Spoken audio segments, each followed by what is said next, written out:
Okay, Paulie here on the Latino Slant. This is a little pre-show music for you guys before we bring in our guests, and this is a little Christmas song. And here we go. I am going to bring up a banner for our Christmas show to promote. Enjoy the song by Eduardo and Consequential. Share the link. In the bleak midwinter, frosty winds may moan. Earth's hot as iron, water like stone. Snow had fallen, snow upon snow.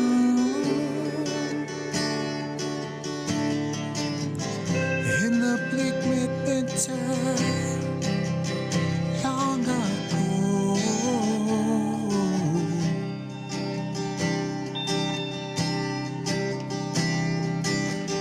I got up in heaven, know with kind sustain.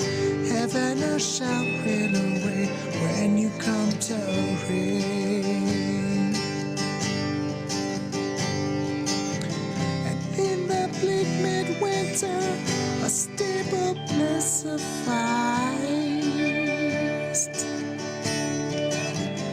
for the Lord Almighty Jesus Christ.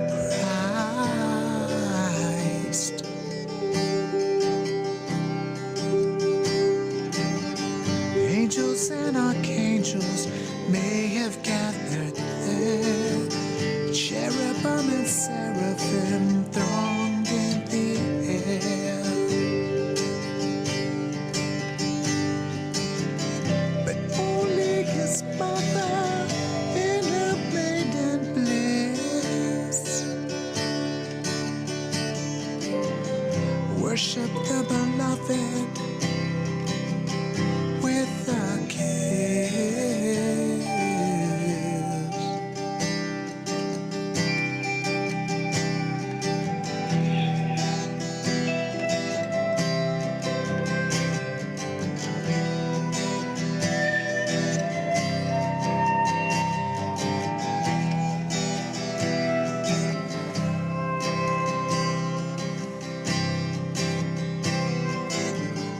What can I give her?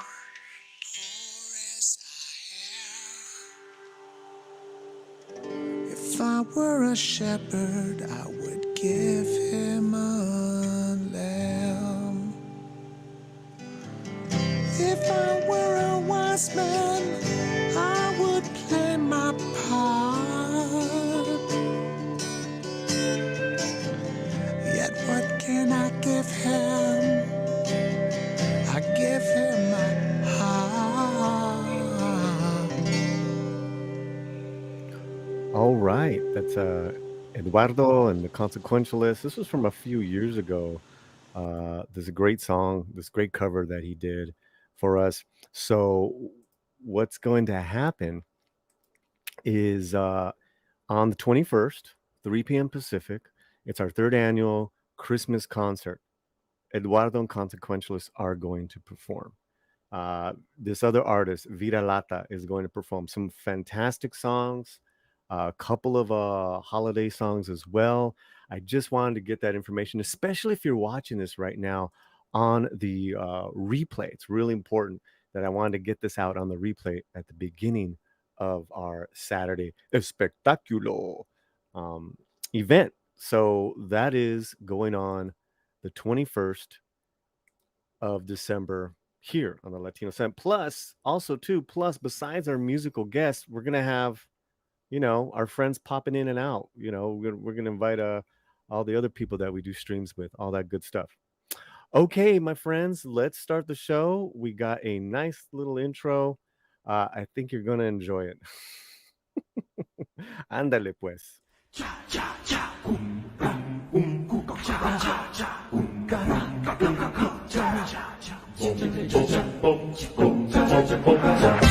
¿Qué le pasa a Lupita? No sé.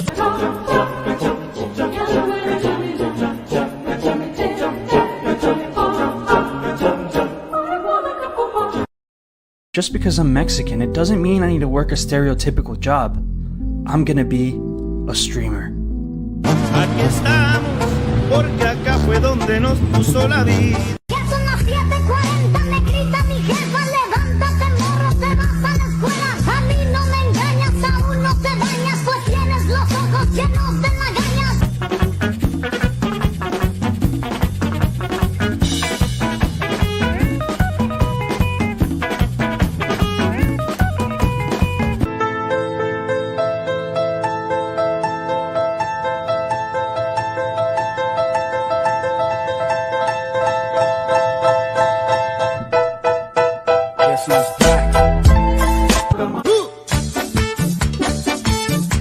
Welcome to the Latino Slant Live, where we keep it fuerte on our opinions on movies, music, art, cultura y más.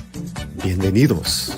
¿Listos? That's why I love Nestle Crunch.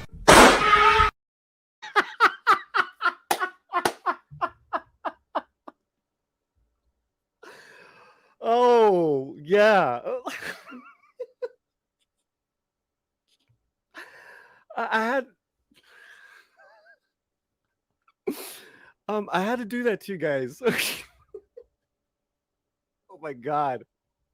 That is yeah, that is the Christmas public service announcement, don't put don't put baby Yoda's finger in the socket cuz that's what's going to happen. Okay, before I have bring on my guests, I want you guys to do Jesus, get it together, Paulie. Why is that so funny? Got him twisted. You know what? You know how twisted I am? I'm gonna play it again. That's why I love Nestle Crunch. Eso. Pum pum pum pum pum pum pum pum pum pum dun dun dun dun. I mean, who doesn't love Lupita dancing to mambo? Lupita. Okay, I have some amazing people here. Some amazing people here. But before I do that, I need to do a couple things. One is say hello to all our early comers, in the chat. Share the link. Let people know we're here. We got on Twitter, Instagram, YouTube. Okay, that's the first thing. The second thing I want to do is I want to say hello to P's Reviews. P's Reviews came in last night during the premiere of our Vasquez video and threw down $20, $19.99 to be exact. Super chat. I was gonna do this anyways, and then look at you. You just showed up here in the chat. Andale, brother. Muchísimas gracias, Peas. Oh, wait a minute. That's not Peas. That's Lorena. Peas, there he is. That baby Yoda thing. I'll play it again. Listen, I got some new videos. Yeah. Dude, thank you so much. Thank you so much. Now let's say hello to some people in the chat really quick. Chingon Base. I put on my green chones and drank a gallon of soy chata to listen to this conversation. Oh my god. Yeah, there was a guy dressed up as Namor that showed up to the theater, and in Spanish it asked, what would you like, some whatever, and he's like, and they're like, what movie are you gonna see? And he's like, hello. TF is here. Lupita in general. Sí, como no. Black lives or black votes?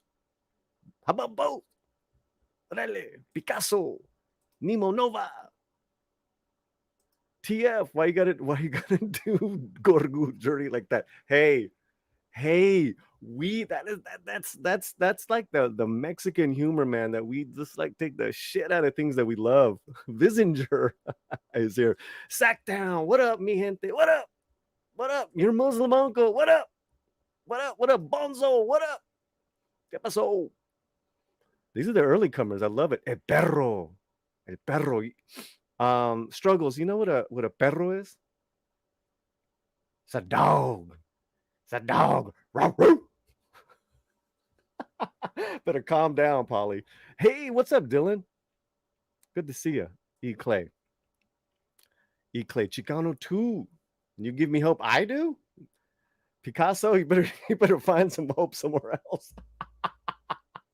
Oh man, I think I'm on fire. Woohoo, woohoo. Andale B4. Mark D, what's up? Okay, I have one more Gorgo video, and then I swear I'm gonna bring my friends on. My friends. I got my friends here. This is a good one. Here we go. Como cuando tu esposa te dice, lava los trastes. No voy a lavar ni madre. Nada voy a lavar. Eso no es cosa de hombres, es cosa de viejas. Yo no voy a lavar nada, nada. Lávalos tú. ¿Eh? Nada, un TikTok. Un TikTok que está ahorita. ¿De qué? ¿O qué? No, ya lo voy a borrar porque nada, está bien chafa, ni me gustó. Sí, no, déjamelo. Sí, de hecho, estaba poniendo música para ponerme a lavarlo, ¿sabes? ¿No sabes dónde está la esponja? Why did you punk out, dude? Why did you punk out? Just say, I'm not doing no dishes. Nadia, wait, Nadia, no, nunca. The wife shows up. Oh no, I was just doing a little TikTok. All right, my friends. We're here. We're gonna start. We're gonna put that final nail in the NAMOR coffin and talk about other stuff as well. Imagine that. Which is good on a Saturday, spectacular here on the Latino Slant. Thank you all guys for being here. Now let's bring in our all-star panel. Some really one. How do I bring? I don't even know the order of things here. Let's bring in the dude first, and then we can bring in the fabulous women. All right. He's on Film Threat. He writes for Film Threat. He was on the panel I was last week. It's Cancel Dante. And what's happening, sir? Welcome to the Latino Slant. Paulie, thank you for having me on the show, man. Yeah. How you feeling? Feeling good. Woke up this morning, had a nice big breakfast. Decided to be a little, festive Christmas-wise. Got the green sweater with the red glasses, so I got the red and green happening. And yeah, man, I'm just excited to be here. I love the verbal riot.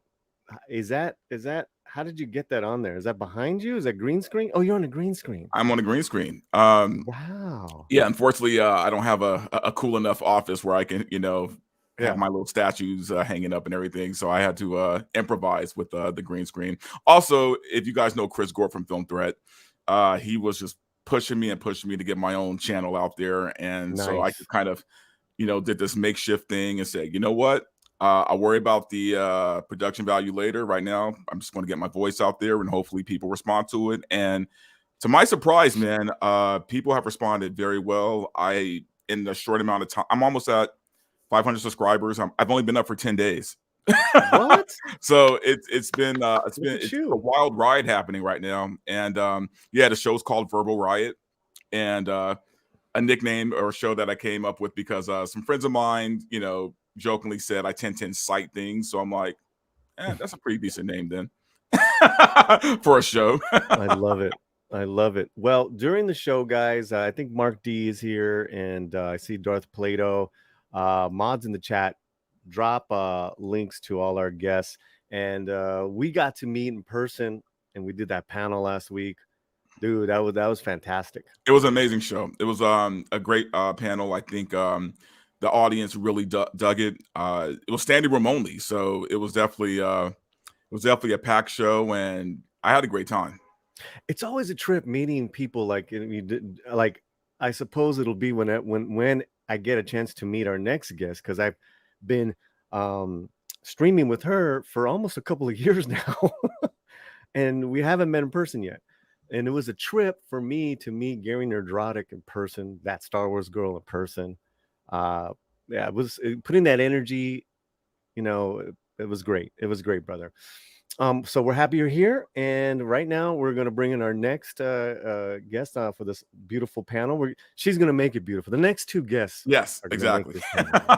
La Reina Creole. And you're muted, my love. Dang it up. Hey, how long you been doing this for? Hey. It's embarrassing, isn't it? We having fun. We're having fun. Lorena has returned to the slant otra vez. How are you? Yes, I am doing well. Muy bien. Especially as it's nice and warm here in Florida and it's not 30 degrees up north where I used to live. So it is great, wonderful, having a great day. And so glad I'm finally here on your show and get to stream with Dante and eventually with struggle reviews. Yeah, yeah. Well, we're happy you're here, and we're gonna, we're gonna hit that nail hard, the Wakanda nail. Before we bring in our last panelist member, I do want to say Clobbering Times is here. He is a wonderful buddy of mine and leads the way for the Slantino mods. So thank you, brother. Thank you for being here. Okay. She came on the show for the first time a couple weeks ago. Her channel just hit 10K. She is hysterical, brilliant, and yes, easy on the eyes, as is Leonard. So, struggle reviews. Hi. Hello, everybody. I'm so happy to be here for a second time. I feel all official. I'm hearing things backstage, like, the channel, and I think Dante just said something about, just I'm like, y'all have a microphone. Y'all like one step ahead of me. You have a whole microphone in front of your face. Got a green screen. Like it's a wonderful opportunity to be here. I'm so happy to meet everybody. I mean, that green screen is everything. Yes, Dante. right? You know what, man? Let me move him I over took my here. limited knowledge and put it to good use. Nice. Well, again, congratulations. Struggles. You just hit 10K on your channel. Yes, thank you. Amazing. Yes, on our way to 11 real soon. I'm really happy that we're ending the year off on some growth, because I had put a little nail in the coffin. I was like, all right, if I can't reach 10K before this year is out, I don't know about this, but it happened. It happened. You have those stale moments where you just look at the subs. You're like, is it growing? Is anything happening? But it's happening. So I'm excited for that. Well, I just saw your review the other day on oh my God, what was it called? With Diane Carroll and James Earl Jones. Claudine. Yes. Oh, that's a classic movie. Yeah. Great movie. Yeah. Oh, it was a great review she did, and then you just came out with South Central. I was just like, Yes. man, Go check that out. That is hilarious. Is it wild?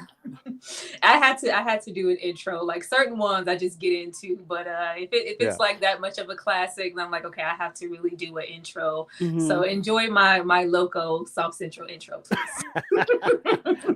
I love it when she does Latino stuff. Anything like she did a Blood In, Blood Out. Oh my God. Anyways, I love everyone here on this panel, and it's going to be a lot of fun. So yeah. So I'm going to leave it up to you guys. What would we like to jump into? Do we want to jump right into Black Panther, Wakanda Forever, or do we want to hit some other topics beforehand? Or it doesn't matter. We can always save it. Do we want to hear Dante's take on because we haven't heard Dante's take on this movie? I have not. Yeah, I would love to. All right. The Well, floor is yours, Dante. Yes. I All would like- right. Well, some of you, I assume we all kind of share the same audience to some degree, but for those who saw me on Film Threat talking about Black Panther, you can tell my thoughts were a little jumbled, because I still to this day right now don't know how I completely feel about what I watched. And the reason why I say that is I feel like there's a great movie buried underneath a lot of for lack of a better word, confusion, right? I think I understand why they went the way they went with the story. Mhm. Obviously, the things that involved Chadwick, every scene that involved him, I felt, and that was the point, is for you to feel his loss. But I just feel like everything besides the Chadwick stuff was a mess. And You know, I don't know, man. I won't call Wakanda Forever a bad movie. It just definitely didn't live up to its predecessor, and I understand why it couldn't, right? But I also think that Ryan Coogler was way too close to this film. I think that I honestly don't think he should have been the guy to direct it. I think, people hate me for saying this, man. I think T'Challa should have been recast. I feel like that character is way too important, especially for you know, we always talk about we want to, we want little black kids to see themselves on screen, right? Right. And T'Challa was a major character that little black boys especially could look at that screen and say, "I want to be the Black Panther," right? And I feel like by killing the character along with the actor dying, that was to me a huge mistake. But if I'm just basing the movie off the movie itself, as a comic book nerd, I did have some issues at first when I heard what they were doing with Namor because I know Namor. One of the first comics I ever read back in the 80s, he was in it, so I have this long history of Namor. And I get why they did what they did with it, but at the same time, I don't understand why they just couldn't stick to the book and that version of Namor, who, in my opinion, to be honest, Namor wasn't the menacing threat in the movie that he is in the books, and that kind of bugged me a lot, right? Like I felt like his henchmen in the film were more menacing than Namor himself. And for me, that's a problem when your main villain, I feel no threat from, So there's just a lot of little things like that kind of just irked me about the film. I'm not even going to bring up the visuals because there was some really bad CGI in there, especially for a movie that expensive and that big. To have noticeably bad CGI was an issue for me. I was able to just dismiss it the first time I saw it. The next two times it was just blatant. And so the movie has some problems for sure. Even with all that said, though, will I call it a bad movie? No. It especially if we're talking Phase 4, which has been a complete mess for the MCU. It honestly, it might be the second best thing they've done in this phase, next to Spider-Man: No Way Home. All right. Well, those are the thoughts of Dante. Ladies, any I would call it a bad film, but that's just me. Sure. Everything, like Tom Stu, everything that Dante said was, very, very accurate. I am not, I'm not into anybody's comic books, anybody's Marvel. I'm a DC girl. But just for this sake, I went to investigate and look to see just who Namor was and what the character should have maybe been. And I was like, why did we go with this? And I felt, that same energy, like the henchman, the big avatar looking guy in the front. Yeah. Yeah. He was, more much more menacing than the more like, and it was almost, giving that, telenovela like love, like l'amour. Like, it was just, I didn't understand what they were trying to do with him. I didn't know if he was going to like hurt somebody or kiss them. I was confused, which is, I guess we'll get into later with what they were leaving out. But yeah, I also felt like he should have been recast. But I am really glad that it is the Wakanda. I'm glad it's dying down, and everybody just needs to accept it for face value. Some people love this film, and then there's people like me. Another big thing I got in trouble for saying, just to be really quickly on this, is I felt like there was a tremendous amount of male energy missing from this movie. Oh God. I agree with you on that. Thank you so much, because I've gotten so much shit from people because I'm sorry, excuse my language. No, please. No, it's accurate. But I've gotten so much, so many bad responses because I said those words, and it's like, look, man, outside of M'Baku, like there just really wasn't that male energy, right? Like, don't get me wrong, we love seeing badass women on the screen, and there's not one MCU fan who won't say that the Dora Milaje aren't badasses, right? That's what they are, and we accept that. But this movie, there was just this lack of men, right? Like this lack of like I said, male energy that was noticeable. And is that the reason the film was bad? Not really, but it's one of those things that just kind of took away from it quite a bit. You know what I mean? Lorena, thoughts? Well, Dante said a lot of things that you've heard me say on your show. One, let's talk about Namor. I didn't know who he was as a character. I'm a Marvel girl, but he just wasn't a character that I was really all that interested in. But looking at his introduction in the film, there was nothing menacing about him. A superhero film is only as good as your antagonist seems invincible.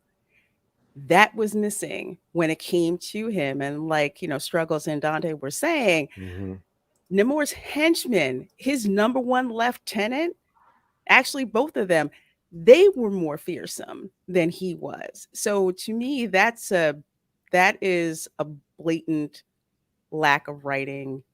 In that case, you need to make your antagonist seem like he's invincible and he's untouchable, and they really fail to do that. Second, the total lack of male energy. One of the best things about Black Panther was that balance between female energy and male energy. You had the Dora Milaje and you had the Jabari tribesmen. When they went into battle together, they were a force to be reckoned with. One wasn't better than the other. They just had different functions, but together they were absolutely amazing. M'Baku in this one, he's not who he was. He was a clown. In Black Panther. Exactly. He was a clown. He was comic relief. And it made no sense. And frankly, I thought that was insulting to Black men in general. And I took that kind of personal, how they sapped all of that Black male energy out of Black Panther and instead elevated the women because of that. That's exactly what you can see. That doesn't sit well with me at all. And it's actually proven through all of the action figures at Target from Wakanda Forever, which are still collecting dust. No one's picking those up. No one, let me tell you, when Black Panther came out, you couldn't get a Black Panther costume for your kids for Halloween because all the kids wanted it. You couldn't get the figures because they were buying all of the figures. Right. Black Panther merchandise was on fire, hot. Wakanda Forever, not. No, it's sitting there collecting dust. No one's interested in it at all, which is a shame considering how big Black Panther was as a film. I just really feel that this film was rushed. There was no need to rush it. And I think that if they would have taken more time, and I agree with Dante, Ryan Coogler to coast the project, that script needed to be kind of like rewritten, reworked, and retooled, and no rush to get that out. So it makes me wonder, why was there such a rush to shoehorn that into to phase 4? It's a shame because it could have been so much better than it was. Wow, what a wonderful panel we have, guys. Great thoughts going on. Dante's here, Lorena Crio, y también Struggle Reviews TV. I'm so happy you guys are here on a Saturday with us. Over 40 people live in the chat. Wonderful. Keep on with the comments. I started a couple of comments. I thought, we're a little like everyone had like their different opinion, which I think is great. Darth Plato's a member of the channel. I thought Black Panther was cool, and I'm not Black. Not a fan of the plot, though. Okay. So you like the second one, but not a fan of the plot. Okay. Or maybe the first movie. Maybe. But I think I brought that up because, yes, I've seen Darth Plato. He's definitely not Black. So I think when I say that, it's important that, yes, on the Black kids, but also, too, kids. Yes, that's something I kind of want to bring up because when I was talking about the costumes, that Halloween, Black kids, Asian kids, Latino kids, white kids, even some girls were dressing up as Black Panther. Everybody. So many of them love that character. When I said that, I meant that in the way of, because right now, you have these videos on Twitter where, little Black girls are touching the screen because they see the Little Mermaid is Black now and things like that. And it's like so if you're gonna put that out there, then what about the little Black boys then, right? If you're gonna take away T'Challa, then what are you leaving them with, right? Now, I obviously, have I all have kids my relate son. can relate or believe in the Black Panther, but I'm just saying, since it's a big thing now to show little black kids, touching the screen whenever there's a black actor on screen now. Wow. So Oh, Lord. Wow. No, I have Okay. my son, and in the Yep. moment of us watching, he's almost 5, of us watching Black Panther, for us to put that out there that oh, this is for the kids, and oh, she looks like me, the Little Mermaid, and to just suck all of the Black Panther and the male energy out of this movie. My son, we were just 4 or 5 years old, but in just the brief time that we did watch it before he just completely lost interest, watching that first opening scene, I think he maybe got 30 minutes in, and he just goes, "So, mommy, so the Black Panther, he's dead, he's just gone. It's no more Black Panther." I said, "I Wow. don't know, son. I guess so." Yeah. wow. I guess so. And it was Wow. just, That's your audience kind of too. a sinking moment of disappointment because, it's like, well, watching the other Black Panther, I'm assuming that we're going to get the same thing here with this film. But as soon as he saw, he was like, okay, I know enough to correlate. We're packing this casket. This means that Black Panther is dead. And it kind of just felt like the franchise was just dead to him. He literally got up and said he didn't want to watch it anymore, and I wasn't going to make him. So, but Wow. yeah, I could just imagine, other kids just feeling like what are the perception? This movie didn't even feel like it was, for kids. We got this kind of mellow, dramatic thing happening, Yeah. which everybody is trying to use as a tool to say, oh, you guys didn't like it either. You guys are complaining about, the Thor Love and Thunder, Doctor Strange, all the comical things there, but here we get something serious and you're still complaining. It was like, okay, yeah, but there wasn't a great balance here. There was just moments of like the tone was just seriously off, and just watching it, I was like, this isn't really geared towards children. This is, more towards the adults, and I'm not really having a great time with it. But it was just a loss overall, just for children, Black men, just children and general, sons, boys, just everything. Like, it was just really a disappointment. Yeah. Awesome. You guys are awesome. I love you guys on this panel. And I love our chat. You guys are killing it. Black Lives, the Black Boat says, I think Chadwick Boseman would want T'Challa to live on as well. Yes. Very, I'd have to very agree nice. with you.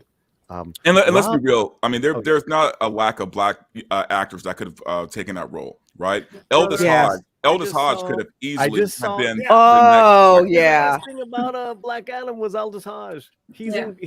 I've seen him in a Agreed. couple of movies now. He's got an incredible charisma and presence Oh about yeah, him. easily. Yeah. That he could have easily been the next T'Challa, and or him and any other number of black actors. Yeah. So it's not like the pickings were slim.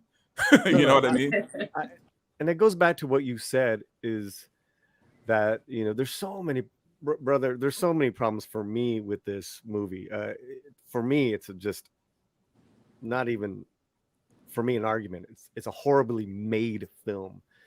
I think you said something very important. Coogler should have never been in the building with this. When grief, when you're overcome with grief and you haven't processed it to move on, it's going to show in anything you do. And any, whether you lost someone and trying to, how you like got to go back to school or got to go back to work. You're just out of it. You're out of it. You're not there. And he wasn't there, man. That Coogler of Black Panther 1, of Creed, and Fruitvale Station, that's not the same guy in this film. I agree. Anyways, I got some more starred comments, which are great. Rob MM, come on. Some people are still tripping about T'Challa not being recast. Nothing changed. T'Challa will be in the next movie. We mourn Chad in this movie and move on. My thing, Rob MM, and I just said it. This is a superhero movie. You can't grieve on and off for 2.5 hours. That is, no one. That it was not enjoyable. You guys? No, I didn't like the whole harping on the grief thing. I mean, yes, Shuri was grieving the fact that, her brother was gone, but you can't base a whole entire movie, on that. And as for T'Challa being in the next movie, it's just like, when is the next movie? No one's saying anything about the next movie. And why should we have to wait for the next movie? No, we really shouldn't have to wait for the next movie. We should have seen T'Challa in this film, and not just, I get it. Folks wanted to mourn Chadwick Boseman, but how come you couldn't recast him in there, especially with some of the other scenes with him and Shuri. That would have been a perfect continuity to make. I don't want to see a movie to basically remind me of what happened with Chadwick Boseman in real life. And that's why I have a big issue with how they basically killed him off within the first couple of minutes because it's a mystery disease. Are you kidding me? That's too close to what happened to him in real life. Yeah. I go to movies for escapism. He didn't go out in some knockdown, drag out battle with Namor. I could get that. Right. But disease, no. My that's just me. the thing I thought about too when I was watching that film was in the first Black Panther, they basically kind of killed T'Challa, right? I mean, M'Baku brought him back, but they killed him, right? I mean, Killmonger killed him, right? Then in Infinity War, he got snapped, right? So we had to watch him kind of die twice already, right? So to watch him die a third time on screen, and this was off screen in Wakanda Forever, it just seemed like a really bad idea to go in that direction, right? Because they already killed him off twice, kind of technically. That's great. That's great. I got some more here for you guys. Griffin, call these words controversial, but if you subdue the males of a culture, that culture is easier to control. Women have power, no question, but fathers teach their children to rise against villainy. I don't think that's something that's exclusive to fathers to teach their children to rise against villainy, but I do get your point. And I don't, again, it all goes down to there's that balance. Why should you have to demonize males of a culture to elevate women? That is not the way to go. I mean, look at She-Hulk, right? Oh Lord, don't get me started on that nonsense. You had to say those words. Oh, the Nice having you on series the that channel should there. not be named. See you later, Dante. See you later, buddy. See you later. Not even that, Who but invited if that you were guy? going to go this Este route and way. use like Love you, just man. suck all the male energy out of Wakanda, like there were literally no men anywhere, like not even just in a sense of like, oh, like the town like literally had no men, like they were just non-existent. But if we're gonna do that, I would think that the script and the writing and the character execution would be so perfect to the point that it's like, oh my God, at least we see them going this route. These women can still handle themselves. Like the Queen, Shuri, the Dora Milaje have never looked weaker. It almost seemed like it was like, okay, well, not at all the men are non-existent. Like, it's like y'all weren't able to handle yourselves because there were no men around. It was like the worst decisions were being made in the script. It just made, it really made the women look weak as well as Wakanda. And I'm like, what kind of decision is that? It just made it look like, okay, we took all the men away and now the women can't handle themselves. Because it all of the decisions, the writing, the way that, the Queen, the way that she was chastising, like it was just so with the poorly. Koye, that broke my heart. I said that it was so unnecessary considering how much she has done. Yeah. With Black Panther throughout, the MCU movies. It was like without the men, we are defenseless. So like I would think that if we're gonna go this route and you're like, oh, we don't need men, okay, fine.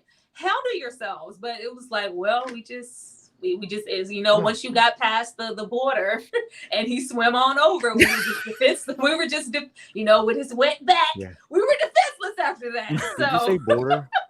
Did I just hear that from me? Struggle border. God, all these people that it was really nice to have on the show.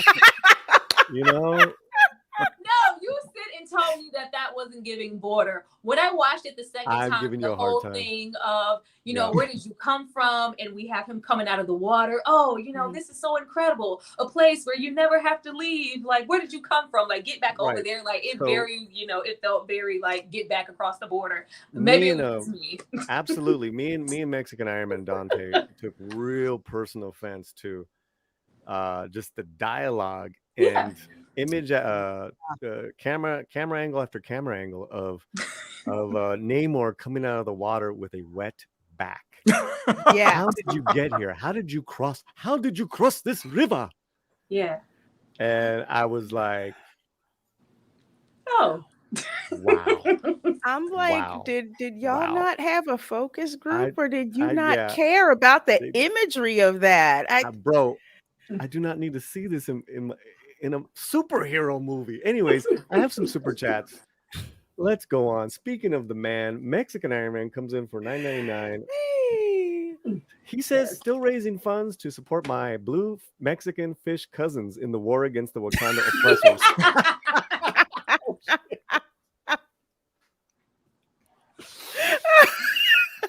Support the war effort. Need more water balloon grenades. He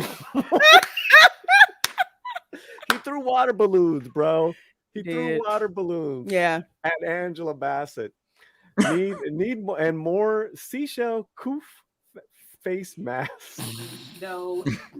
This movie was for people who don't read comics, because if you don't read them, then you wouldn't know. Like, I didn't know how, until I read it, just how superior NAMOR was supposed to be and how strong and all of these technical, like, he's the first like mutant like ever. I was like, oh, he's like superior to everybody. Like, he's supposed to not, you know, be this vulnerable to certain things when they do get the upper hand on him. It was just poorly executed.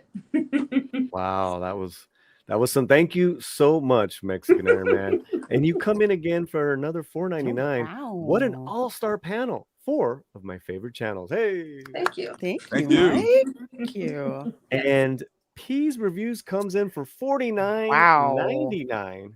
Ooh. Awesome panel, Paulie and crew. P's, come on. You did $20 last night. Now this.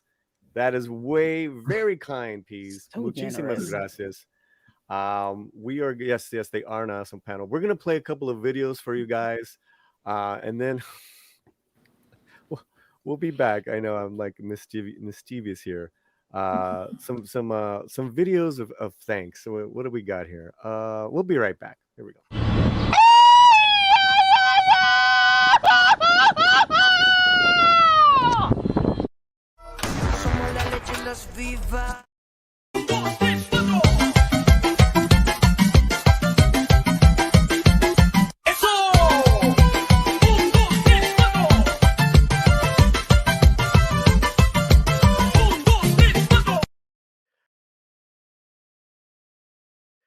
Arr.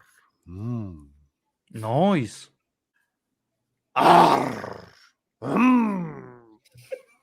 Hey, do a mariachi one.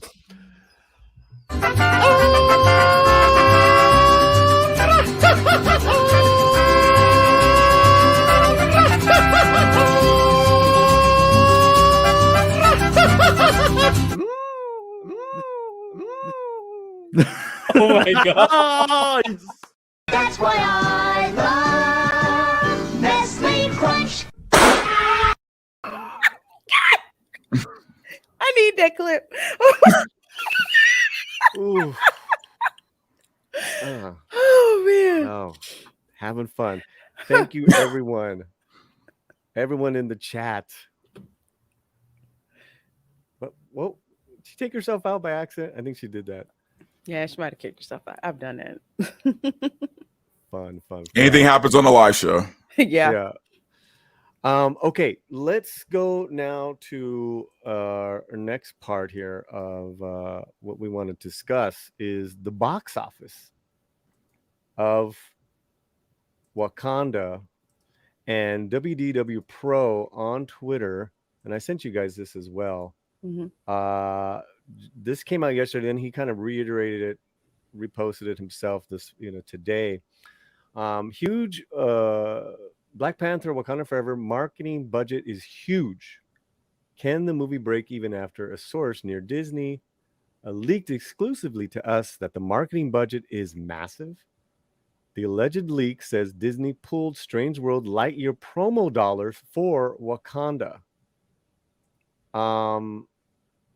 Let me play a little bit of this, guys. Anyone spending major budget out allotments on those two animated projects out of Pixar and Disney, referring to Disney Animation Studios. This extra money coming into Black Panther Wakanda Forever promo spend is actually nothing extra at all. So that basically, folks, what that means is that the intended market spend was not that high. Merely, it is an internal allocation of unused Lightyear dollars and the Strange World investment pullback specifically for calendar Q4.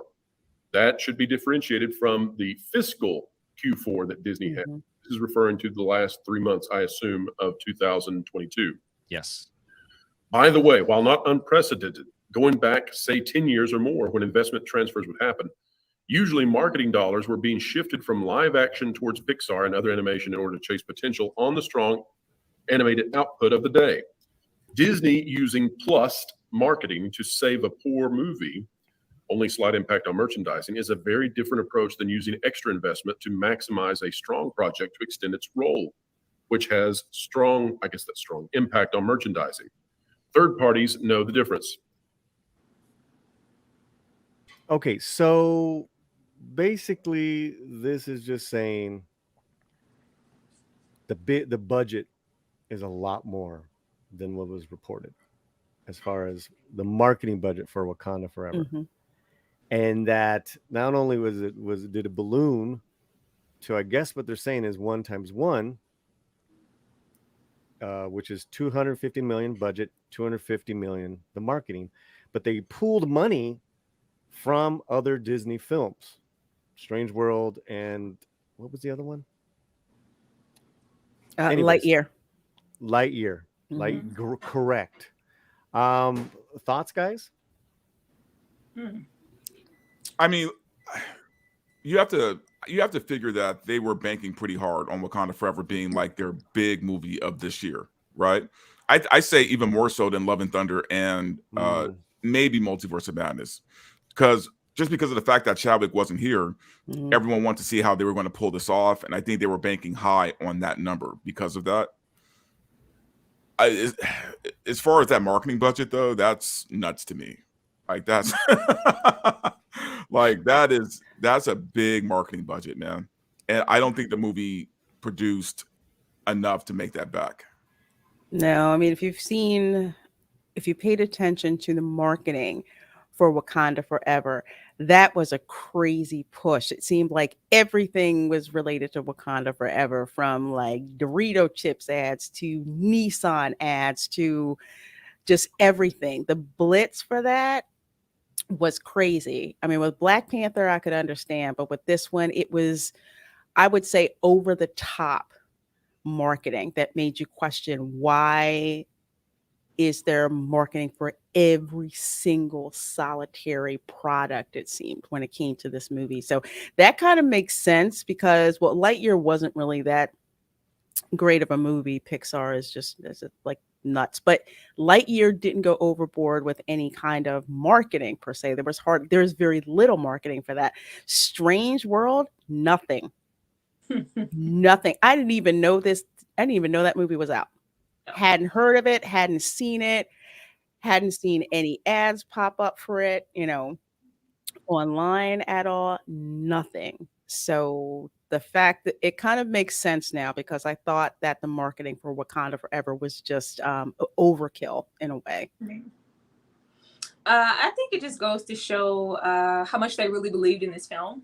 Because if there was a movie coming out of the MCU that needed maybe the least marketing, because just off of name alone and the history that people have with Black Panther, just based off the strength of that, people were going to come out in droves to see it anyway, because of, the support that they have for not only the film, Chadwick Boseman, the Black Panther. Like, this probably needed the least marketing, but the fact that they went overboard to take away from Lightyear. I have no clue what Strange World is. You're not missing anything. Trust me. I will go look that up when we get out of here. But to take that away from Strange World, like, clearly Strange World needed the push.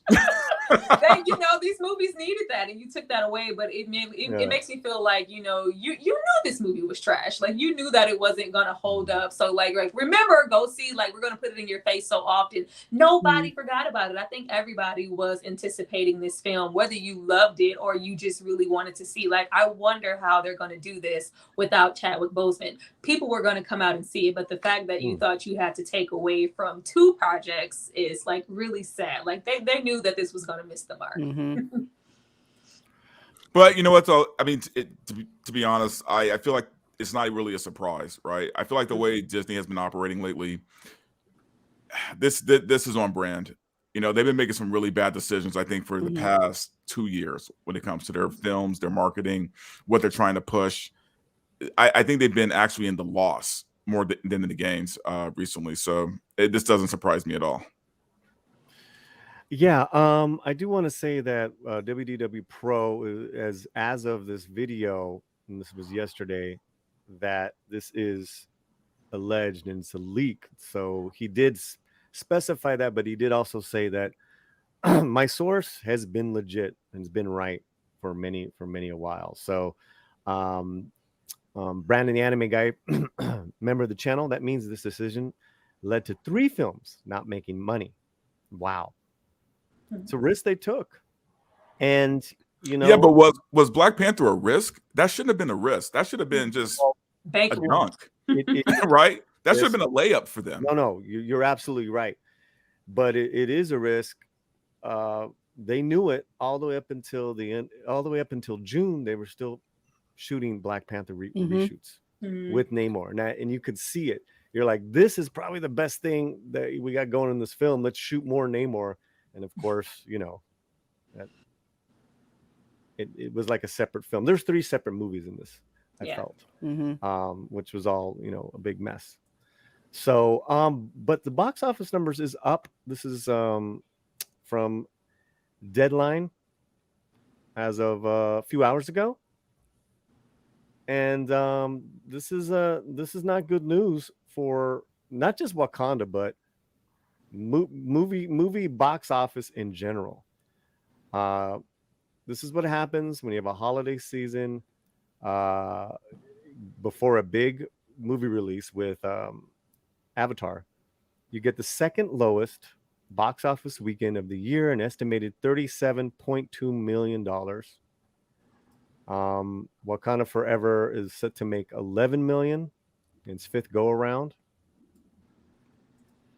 Good news, it crossed the 4th century mark at $401.55 million, slightly ahead of the pace of Doctor Strange in the Multiverse of Madness.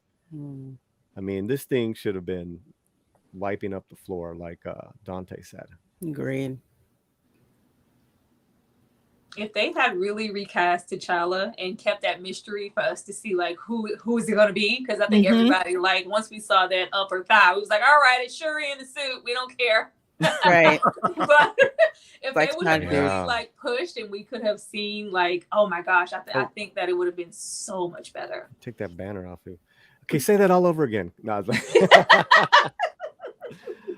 No, I think it was just such a missed opportunity to recast, because they could have paid, tribute to Chadwick, T'Challa, the whole legacy there, and we still could have got that push for. I really wonder who they are going to find. Just the mystery off of that alone would have been enough marketing. But they tried to keep it kind of low key, but we all pretty much knew that it was going to be a woman. I mean, they could have just kind of key off of what Struggle Reviews were saying, and this just hit me. They could have done something just like what happened with Spider-Man No Way Home.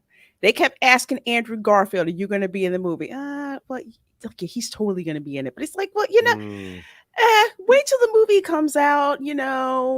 I can't really, I don't really know anything. I know, as much as you do.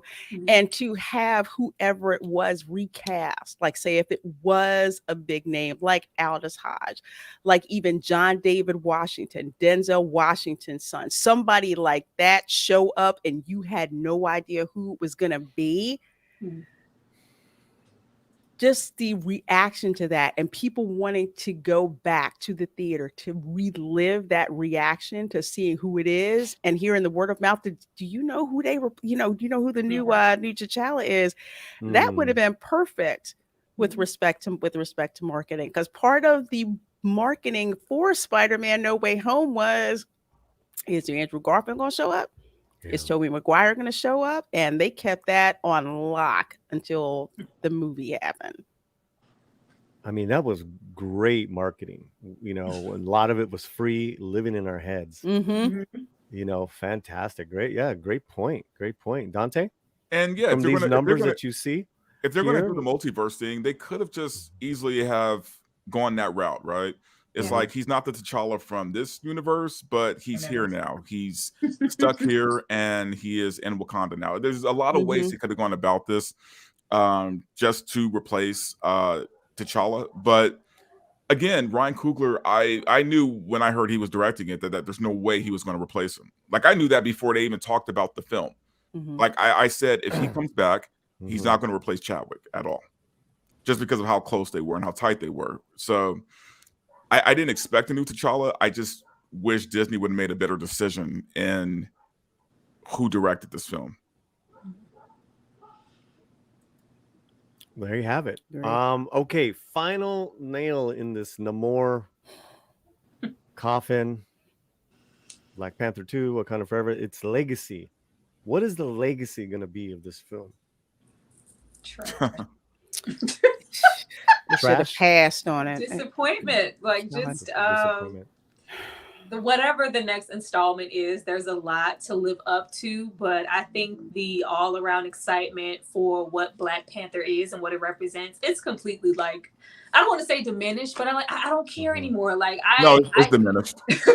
It is. I knew that it wasn't an issue like when I kind of felt defeated before I even saw the film, because I think we all saw, everything leading up, like all of the reshoots, the whole thing, with Letitia Wright, all of these different, choices, people leaving, it's convenient. Like, oh, I have a project, I won't be returning to the film. Like you could just see people like, I don't want to be a part of this.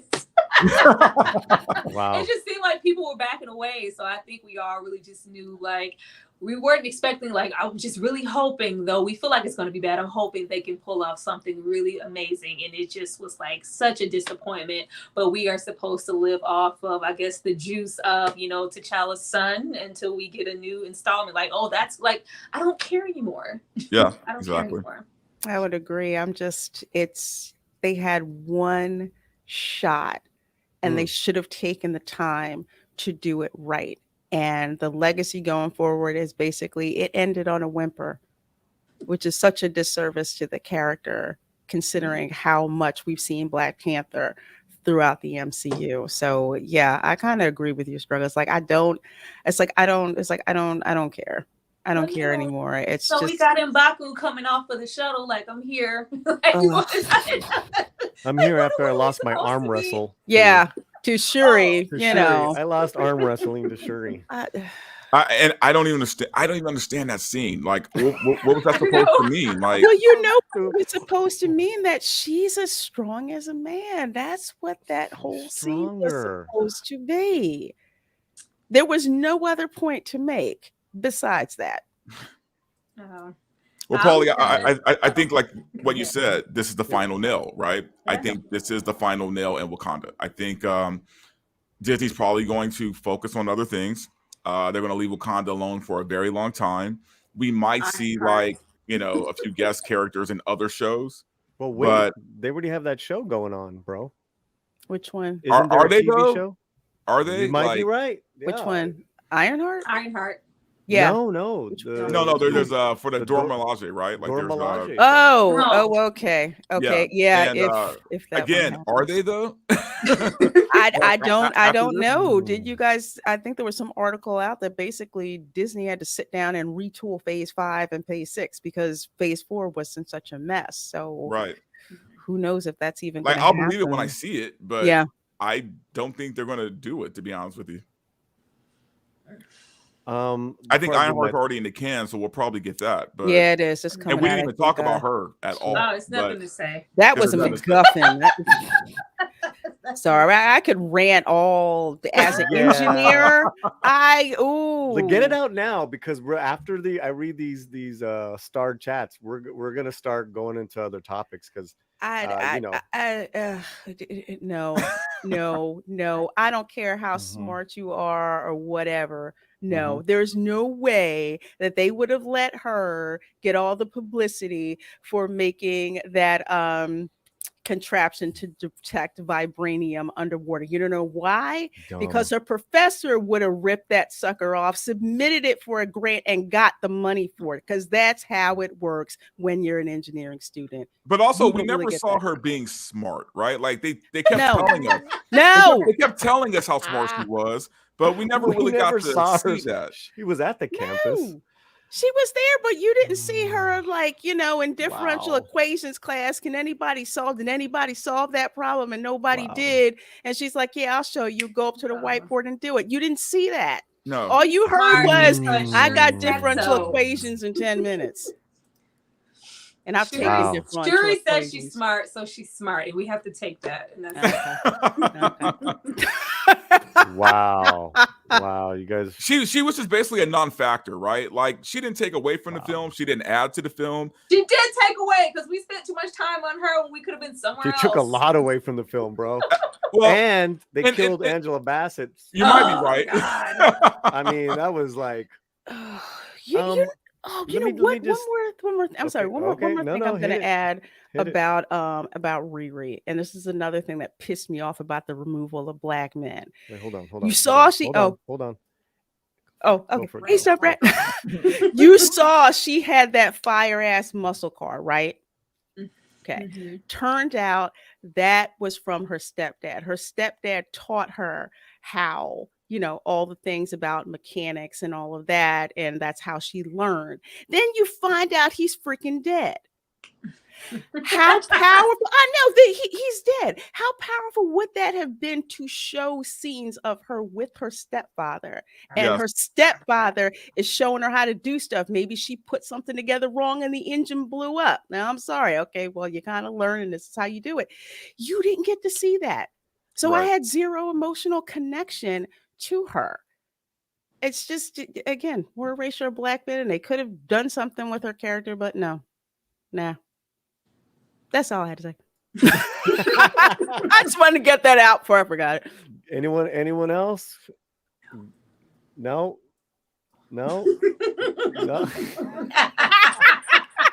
All right.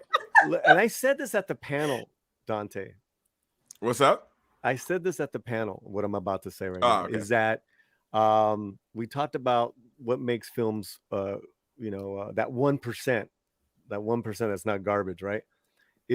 Will we be talking about these films 5, 10, 20 years down the line? Yes. We are. I think it's now about 20 years now since Apocalypto has been out. People are still talking about it. People still talk about Mel Gibson's movies.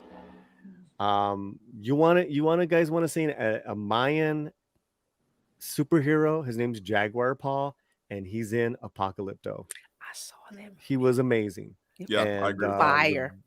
Great story, strong woman. His wife. I mean, it was things historically accurate. No, it's a film. It doesn't need to be. It's entertainment. So yeah, I can't. Besides the constant barrage of what I'm getting on from the Notch and his fanatics, is that the indigenous brown representation. Other than that, that's gonna fade like cheap jeans in the sun. I'm taking nothing away from this. In fact, it just pissed me off. And I think there's an expectation, like if you're black or Latino, you have to like support this film and praise it, right? Just because of all the representation, right, on screen. But it's like I'm sick of that word. I'm so sick of that word. But my whole channel is about how sick I am of that word. But no, it's we remember good stories. We don't remember representation, right? Because you could have a movie full of representation and it's awful, like we're talking about right now. It's we remember movies that have a great story that will sit with us, like you said, years from now, right? I'm not going to be thinking about Wakanda Forever next year, much less 20 years from now. No. Such a missed opportunity. And with the whole thing with representation, I was looking forward to Wakanda Forever because pretty much every single nationality that was represented, I have in my background. And the fact that they just like cheapened it and then they decide to go with the Spanish conquistador oppressor route, which I do have Spanish conquistador ancestors, just like, what? There's something wrong with me? That makes no sense. And then they just show, all the indigenous as being slaves. And it's like, no, you're going to tell the story, tell it all. You had Black African slaves that were brought there because they were killing the native population off because of disease and everything and overwork. It's like, if you're going to tell the whole story, you need to tell it all, not the selective parts, so you can claim representation and have an agenda. And it was such a disservice. It's just like we're not going to be looking at representation about this movie 10 years from now. We're basically going to warn people probably 10 years from now, don't watch that. Watch the first one, don't watch the second one. Well, I wanted to punctuate this talk of representation with one of the greatest moments of representation on film. Here we go.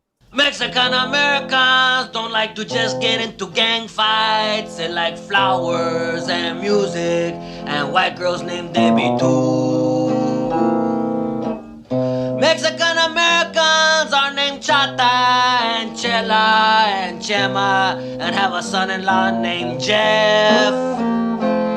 Mexican Americans don't like to get up early in the morning, but they have to, so they do it real slow. Mexican Americans love education, so they go to night school and they take Spanish and get a B. Yeah, leave that in. Mexican Americans love their nanas and their nonos and their ninas and their ninos. Nanu, nanu, nina, no, no.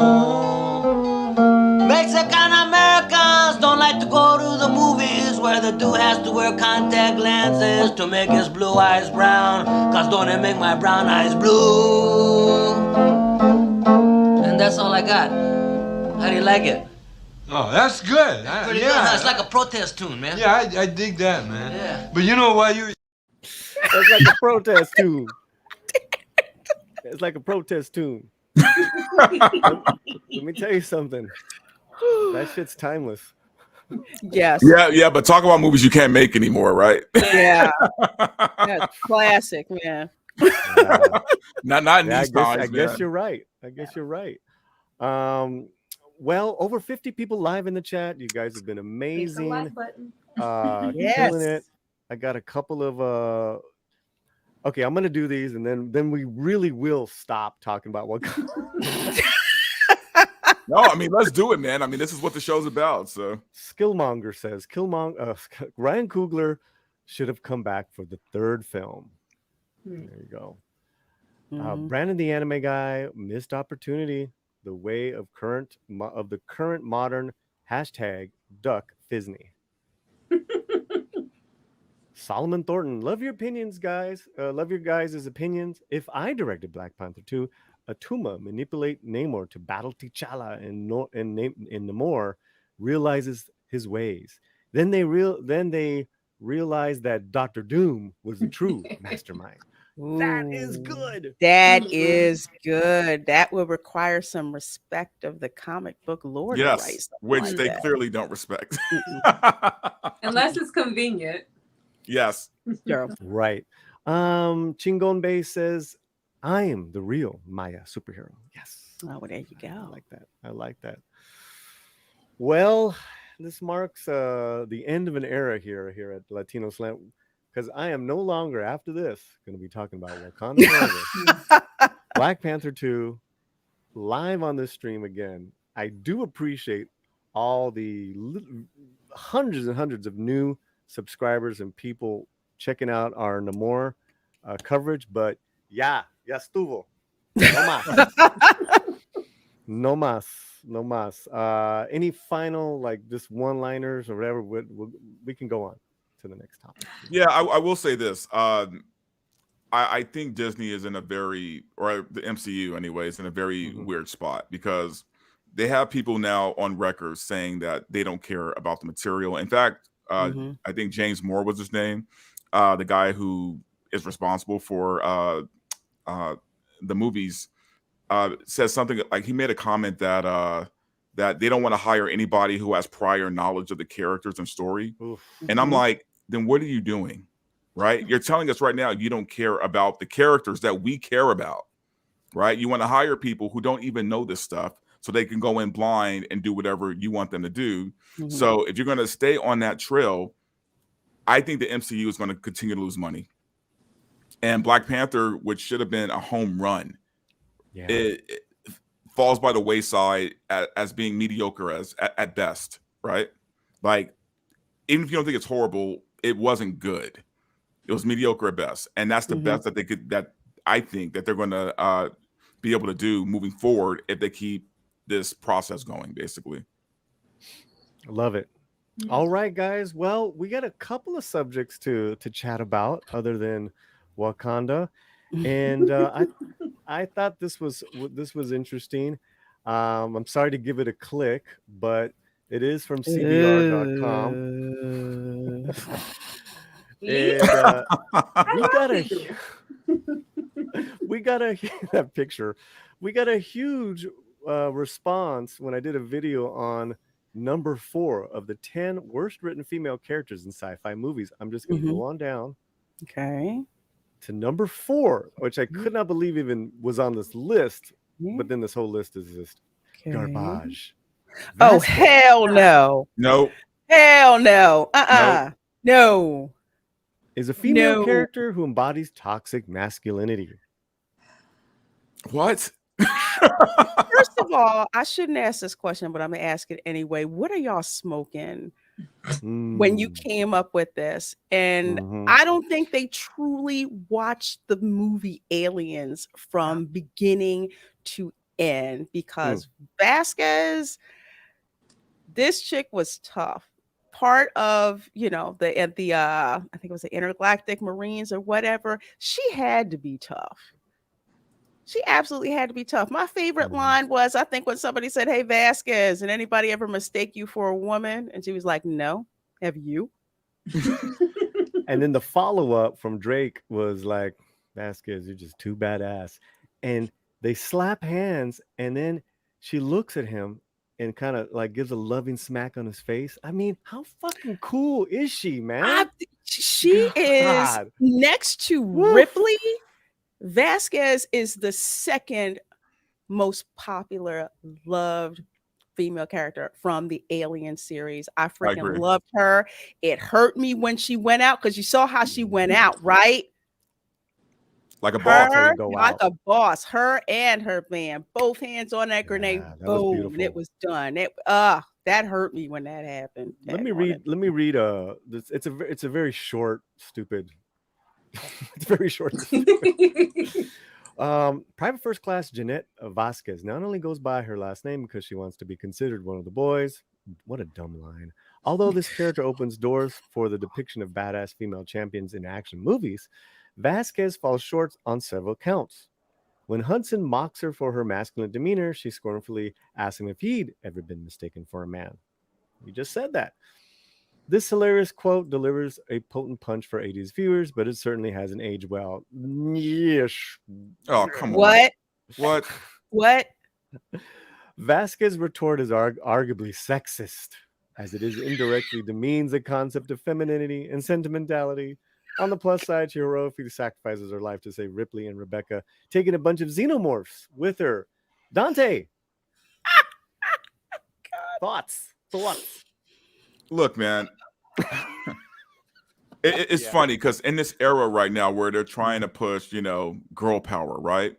She was the OG, right? Like she was the original, like when we as young boys were watching Aliens back in the day, we didn't look at the screen and say, "Oh, there's a girl trying to be tough." We're like, no, she's just a badass woman. You know what I mean? She was, like you said, she's a Marine, right? She has to be tough. So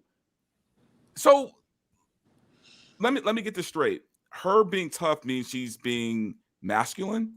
Is that what they're trying to say? Yeah. Because they're accusing her of toxic masculinity, right? So it's just being tough, being gristled. Is that what masculinity is? Because that's what they're accusing her of, right? Like, I'm not understanding what they're trying to say by this. Being a Marine fighting aliens, you can't be soft, right? And so what did they expect her character to be? Right. This is Struggles. Oh, sorry. Go I'm ahead. just tired. I'm sorry. I'm so sick of this crap. Like it's just like we have no hope for the movies in the future. They just put a nail in the coffin every single time. Like in this climate where they like insist that you don't have an opinion on allowing everybody to be whatever. If you want to identify as a balloon, you can at this point. But like to go back and pick at these beloved characters, like these are the characters. Ripley, Sarah, like all of those franchises, it reminds you of when female characters were written. Like it wasn't forced. Right now, they're forcing it to, give this depiction of female empowerment. Like, no, this was just a badass character, and she was just that through and through. It wasn't anything forced. The writing didn't have to suffer or be inconsistent for her to be a badass character. She was just that. So, like, I don't get what's toxic about it. Like, I thought when you went to this, they were going to say something about her being I think she's supposed to be like Latin descent, and I believe the actress here is white, if I'm not mistaken, right? Yes. Yes, I thought you were gonna go that route to say, oh, they're going, but it's like, no, it's just toxic mess. I was like, oh, I thought y'all had something to say. Like, no, this is an assault on the actual character. This fictional the actual character. I wasn't expecting it. I thought they were gonna say something else, but that is just so tragic. Like, I miss these characters. We can't even get characters like this today without them like shoving it. Like to get a character like this, they would have to emasculate everybody else in the cast, have everybody else die just to uplift her. Like even how she went out, like I said, she went out like a badass. Like I have not seen Aliens in a very long time, but that's just the staying power of characters like this. Like they can make lists like this because we remember these characters. They couldn't make a list like this right now because everybody is terribly written and forgettable. Well I said. hate this. Agreed. I hate this. Oh. Yeah. For me, it was one of the first times I got to see a Chicano on screen. Yeah. I was a teenager. I didn't know that this actor was not, not Latino or whatever, but this actor had it down. The essence of Vasquez is the essence of my very tough cousins, my very stoic uncles, and female ones as well. Which there's a word that some people find it offensive, but as far as them being macha, right? That's Vasquez. She's a macha. She's a badass. This character was almost ahead of its time. It was fantastic, and also too is that it's in lore. Vasquez came from a gang. She came from a rough area. There's a new book out now, Aliens Vasquez, that goes into her lineage and talks about her ancestors. Wonderful, perfect. So. I don't know if this writer has never met scary people, so-called, that are from the hood or the barrio, but these people are real.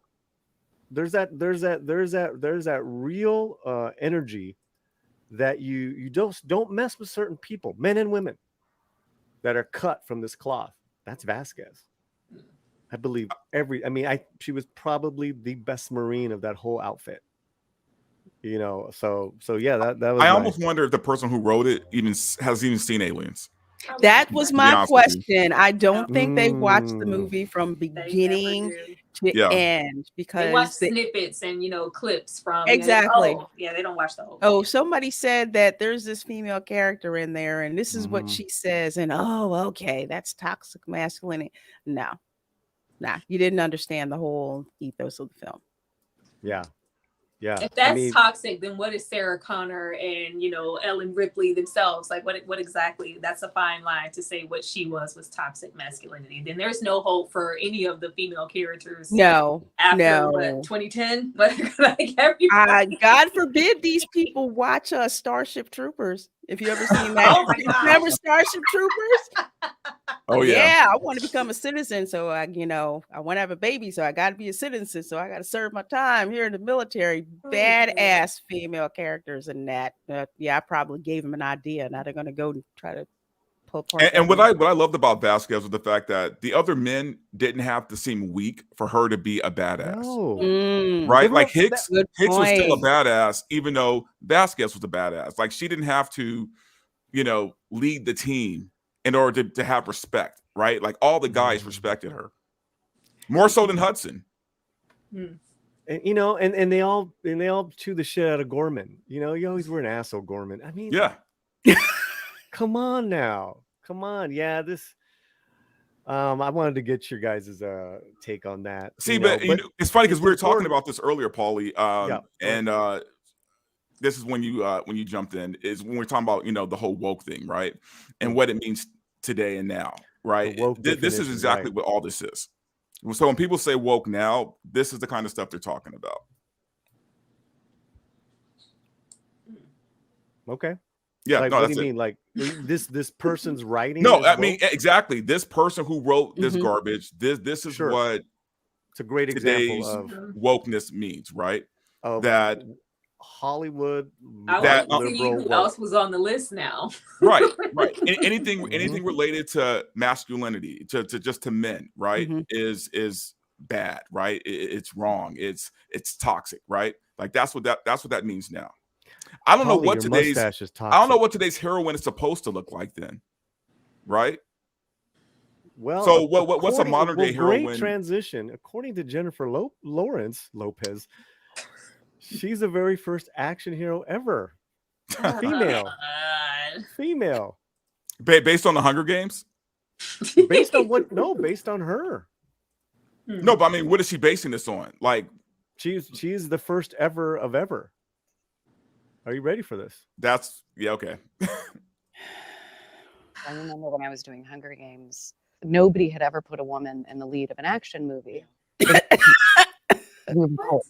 Girls and boys can both identify with a male lead, but boys cannot identify with a female lead. Wow. What? And it just absolutely. makes me so happy every single time I see a movie come out that just blows through every single one of those beliefs and proves that it is just a lie to keep certain people out of the movies, to keep certain people in the same positions that they've always been in. And it's just amazing to watch it happen and watch you at the helm.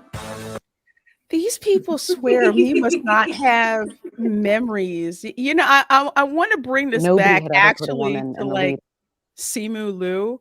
Remember when he said that he was the first Asian acting star? Yeah. And I'm like, Bruce Lee would like to have a word with you. Jackie Chan would like to have a word with you. Jet Li, Donnie Yen. Dude, what is it with these people who think that they're the first of this in cinema when there's a long history of people doing it before them? Is it willful ignorance, or do they think that they're not going to get called out on it? Because to me it's extremely disingenuous to make a statement like that. I think they really believe this stuff. Like I think no, I do. Dante, Like go ahead. I think somewhere in their heads they really believe that they are the first to do it, and it could just be an age thing. I don't know, but I when I look at this stuff, I'm blown away that they even have the nerve to let these words come out of their mouth. Like, like how in the world are you having these thoughts that you are the first, right? Like, have you never seen a film before 1990? Struggle? I don't know. I'm just thinking about, like Ripley and Sarah, Trinity. Like it's like endless numbers of female action stars that were far better than Katniss Everdeen. I think she's talking in a sense of like, once again, that woke thing, like, oh, I got this far in my own movie and I didn't need assistance from a man, and I, just that whole thing. Maybe she feels the first in that sense to have total control and no dependency on it. I have no clue, but it's I disagree with that. And when I think of action female star, I do not think of Katniss Everdeen. Not even a blip. Lorena? No, I said just to kind of tag on to what Struggle Reviews was saying. When I think female action star, Jennifer Lawrence is nowhere near on that list. A movie that I started watching today that I'm behind the 8 ball on watching, and I'm glad I saw Everything Everywhere All at Once. Oh yeah, with I saw it twice in the Michelle theater. Yes. Yeoh. Yep. Yes. I'm like, I think of her caliber, not Jennifer Lawrence at all. She's nowhere near on that list. Listen, I wanted to bring this up. It's been, made fun of to death. I'm not into, I don't, once it's done, I don't want to keep making fun of her. I'm nothing against personally, against this person, but, there's some insight just to, self-absorption, of how important, and at the end of the day, you got to remember you're playing make-believe. Just entertain us. And you know what? Don't talk about yourself in front of Viola Davis. That's Viola Davis. Right. Right. This I was looking just now. I was like, is that Viola Davis? That's Viola, and Viola is being very nice. Like, she's being very nice. Very nice. I'm like, almost like she wants to say, "Bitch, you ever heard of Pam Grier?" Yeah, exactly. I was just about to say that. Yeah, so just so many wonderful weird things happening. No, that's what I'm saying, Paulie. You can't say that, because if you say Pam Grier, then you go, well, what about all the misogyny? Pam Grier's breasts were always out, and it was all of this other stuff. Like, shut up. And you know what? That never stopped her from being a badass. You got that we right. know that. Never stopped her from being a badass. We know that. You can be sexy and badass at the same time.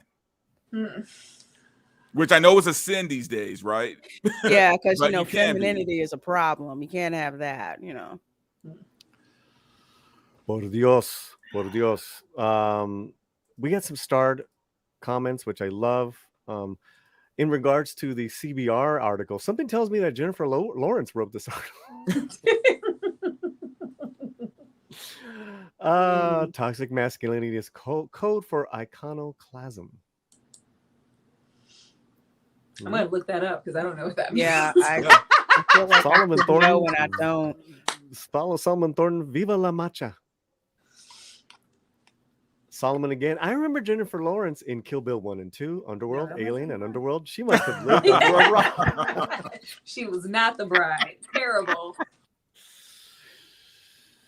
Ándale pues. Ándale pues. I think it's one of those quotes that she's going to look back on very recently, and she's going to feel a lot of cringe. Well, she already tried to apologize to it, but of course, Wocosos, when they apologize, they also at the same time try to make themselves to be the victim, and that's what she did in her little apology. And I'm not going to bring that up. I'm not going to bring that up. I'm not. What I am going to do is bring up some super chats. Mexican Iron Man for $2. Vasquez can hold my rifle any day. Just saying. Dale. Hi-oh. She's like 80 years old right now, right? Mike's like, I don't care. I know, right? Dante, why you gotta ruin it for Mike? He comes in for another $2. Is toxic masculinity a real thing? Seriously? No. It's up there with the quote unquote woke vocabulary, because woke used to be about bringing visibility to injustice. So in that scenario, like say something like Roots is woke. Now it's pretty much whatever goes against whatever norm that they want to rail against. They call toxic masculinity those traits that are appreciated in traditional masculinity. I have a show about that we call Toxic Male Appreciation, because they try to demonize it by saying that, but we turn it on its head and says, yeah, it's a good thing. Traditional masculine traits. Why is that a problem? Leadership, protection, provision. Why are there such bad things? Well, apparently they don't like that, so they call it toxic masculinity and try to get you to shut up by saying that. Also, they don't know the difference between masculinity and being an asshole. Those are two different That things. too. So they Fantastic. consider anything Yeah. masculine to be toxic. Wonderfully said. You know, a masculine man, a macho man, has such a bad rap nowadays. I feel. Oh. I think I want to do a show called "The Toxic Macho," where it's just me and my bigote, my mustache, and we just talk of manly things. Oh man. I'd watch that. But you know what, women. What's that? What'd you say? We Scarlett? watched that. I'd watch that. There you go. There you go. There you go. I was went- just I gonna just went say on a that, rant. Dante. I just went on a Monday? rant in I think, what did I just review? Deep Cover with Lawrence Fishburne. Oh, and great movie. I was just talking about like that masculine energy from just not even, women, just in general, like that energy that the characters used to give on screen as actors. We do not have that anymore. There was so much manly charisma just naturally coming off of him. There was not it's non-existent right now. Like, I really hate that. I was having such a good time, and Lawrence Fishburne was just doing nothing. He was just sitting there looking around. Like, I was like, yeah, all this great energy. Like, I was so hyped up, and I started to talk about, movies like Hoodlum and just, really, really great characters and just being manly. Like, you're not even allowed to be that anymore. Like, it just really sucks. It sucks. At least not on film, you're not. No. Well, I think that's why Top Gun and RRR are huge. Yes. This year. Yes. Ooh. Because it is, men being men, especially RRR. Yeah. Being hairy men. Yes. But yeah. Okay. So I want to thank also Mexican Iron Man. He gifted memberships to Pat S, to Andrew 46, and to John P. Izad. I always mess this up. Moody. Gonna kill me. Thank you, Mexican Iron Man, and to all the new members of the channel. We are gonna have a membership Christmas gift away this week coming up. But this is for all the new members. If I can find my member. Here we go.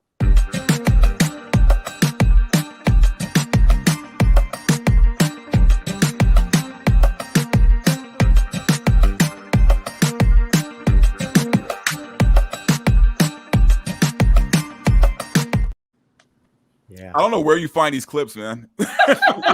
Oh, you know what? Thank you for reminding me. I want to thank Fletcher Williams for being our clip producer. He's awesome. I cannot tell you, he literally just sends me dozens of videos like every couple days, and they're all this amazing stuff, like this one.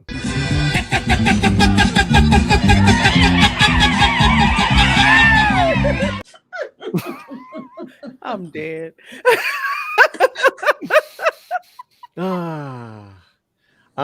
Let's we I don't know. This is funny, but I'm in Texas. I see all of this every day. Oh, jeez. You're like, that's my daily. I can go outside and somebody.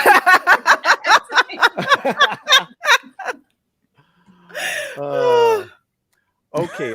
We have one final topic to bring up, and it's good news. It's good news. Wednesday, the show from Netflix becomes the third most popular English language TV series of all time, with 752 million hours viewed.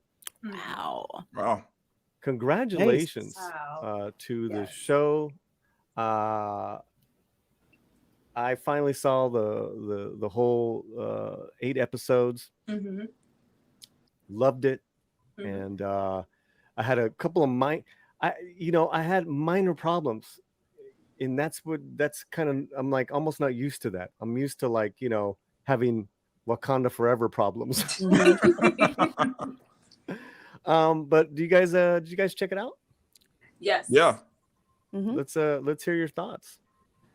I need to finish my video on it. You know, when you make a video and then you like stop and then it's hard to go back. I need to go back and finish it because I have been hearing a lot of inconsistencies. Like a lot of people are not liking it. And I'm like, the climate that we are in, I was way past expecting to go here and get a rated R explicit version of Wednesday or get something that was for like, oh, this is geared towards, you know, those older kids that are maybe from, you know, maybe the 50s and 60s who remember the show, or this is for, you know, us 90s kids who, you know that Addams Family. I already knew that this was going to be a vehicle to introduce Addams Family and Wednesday to today's demographic. So I didn't go in expecting like full on like everybody's just complaining about like, oh, this doesn't feel like, yeah, that's because this isn't our Wednesday. Like this is a different, you know, variation, but it's still they're using the characters as a vehicle to, you know, adapt to stuff like Riverdale and, you know, CW, kind of giving that teenage vibe. I loved it. I had, you know, my own little situation, but it was very small and very minute things. Nothing for me to just feel like, oh, this was a terrible idea. This wasn't, you know, worth watching. Like I loved a lot of the characters. I loved a lot of the choices, a lot of the visuals. Like I got a little bit of I was hoping that it would be, you know, some more Tim Burton, but I had to remember because they are so quick to slap the name in front of something. So going into this, I assumed like, oh, he wrote it. And then, like, it was like, no, he's just directing half of the episodes at that. But I thought I was going to get a full blown Addams Family Tim Burton situation. I was all kind of excited, but even with that, he still shined through. And I think the show is deserving of all of the praise and being third, whatever. Like it was actually good, and I'm looking forward to the next season. Well, I'm looking forward to your video. Wednesday is at the top of its class. The series is now, like I said, it's just behind Stranger Things 4 and Dahmer. Dahmer was just a gigantic hit for them as well. Both Stranger Things 4 and Dahmer passed 1 billion hours viewed within the 60 days of release. At this rate, Wednesday appears to be on track to hit a similar milestone. I mean, we're talking up there with the greats: Squid Game, Stranger Things. Yes. I gotta say, I'm a little surprised. I mean, I love the whole season, but I'm like, wow. Well, it probably goes. I mean, 'cause I did like it too. Just to put that out there, I thought it was a great show, and I was never big on the Addams Family before. I mean, I respected the ones that came before with Raul Julia, R.I.P. Right. I thought those were well done movies. I just was never that intrigued with the material.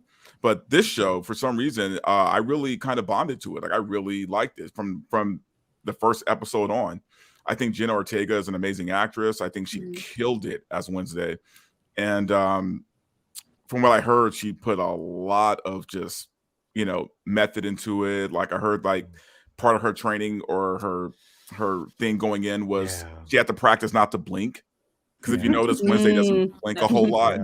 So it was just like little things like that I thought like, wow, she's going all in on this character. And the story was fine. Like I like the story. I love the characters, not just Wednesday, but like her schoolmates.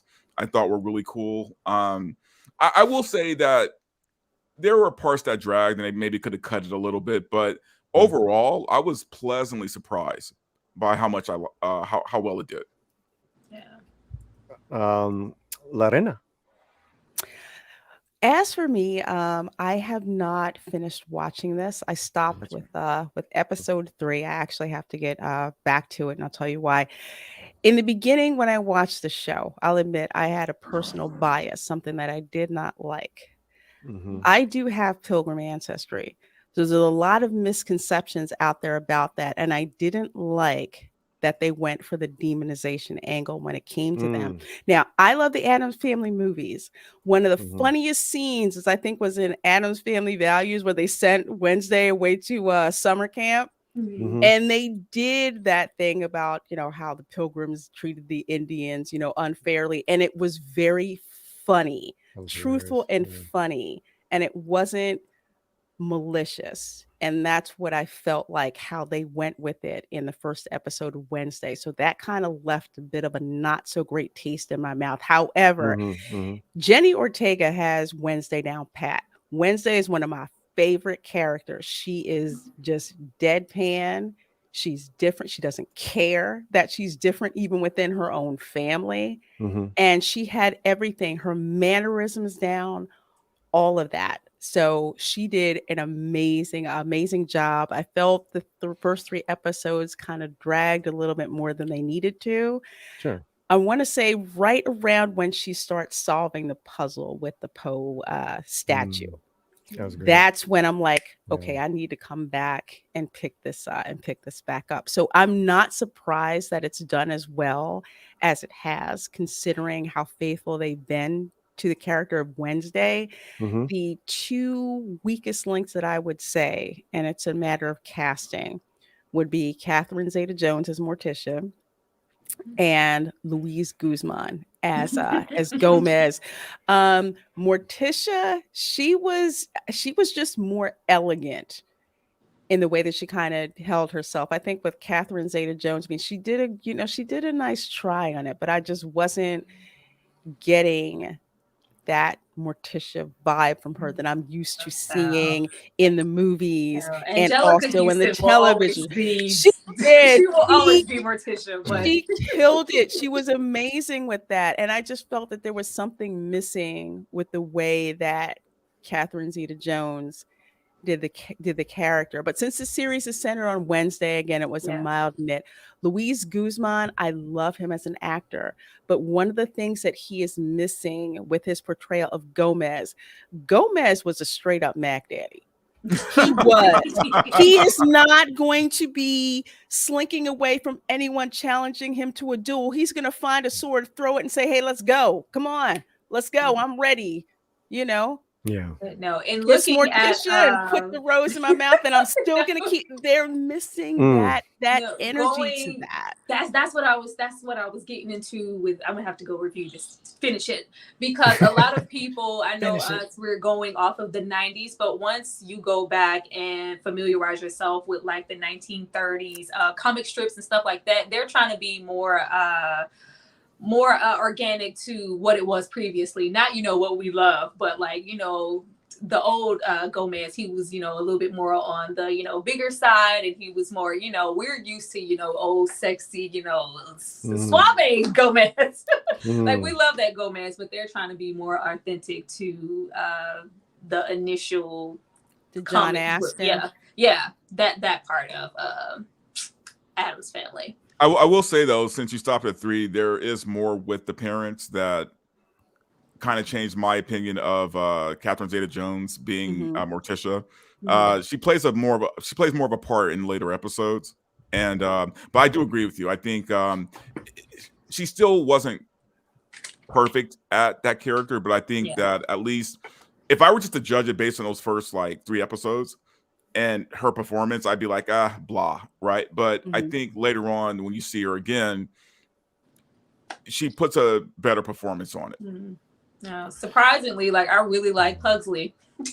I would have to agree with that.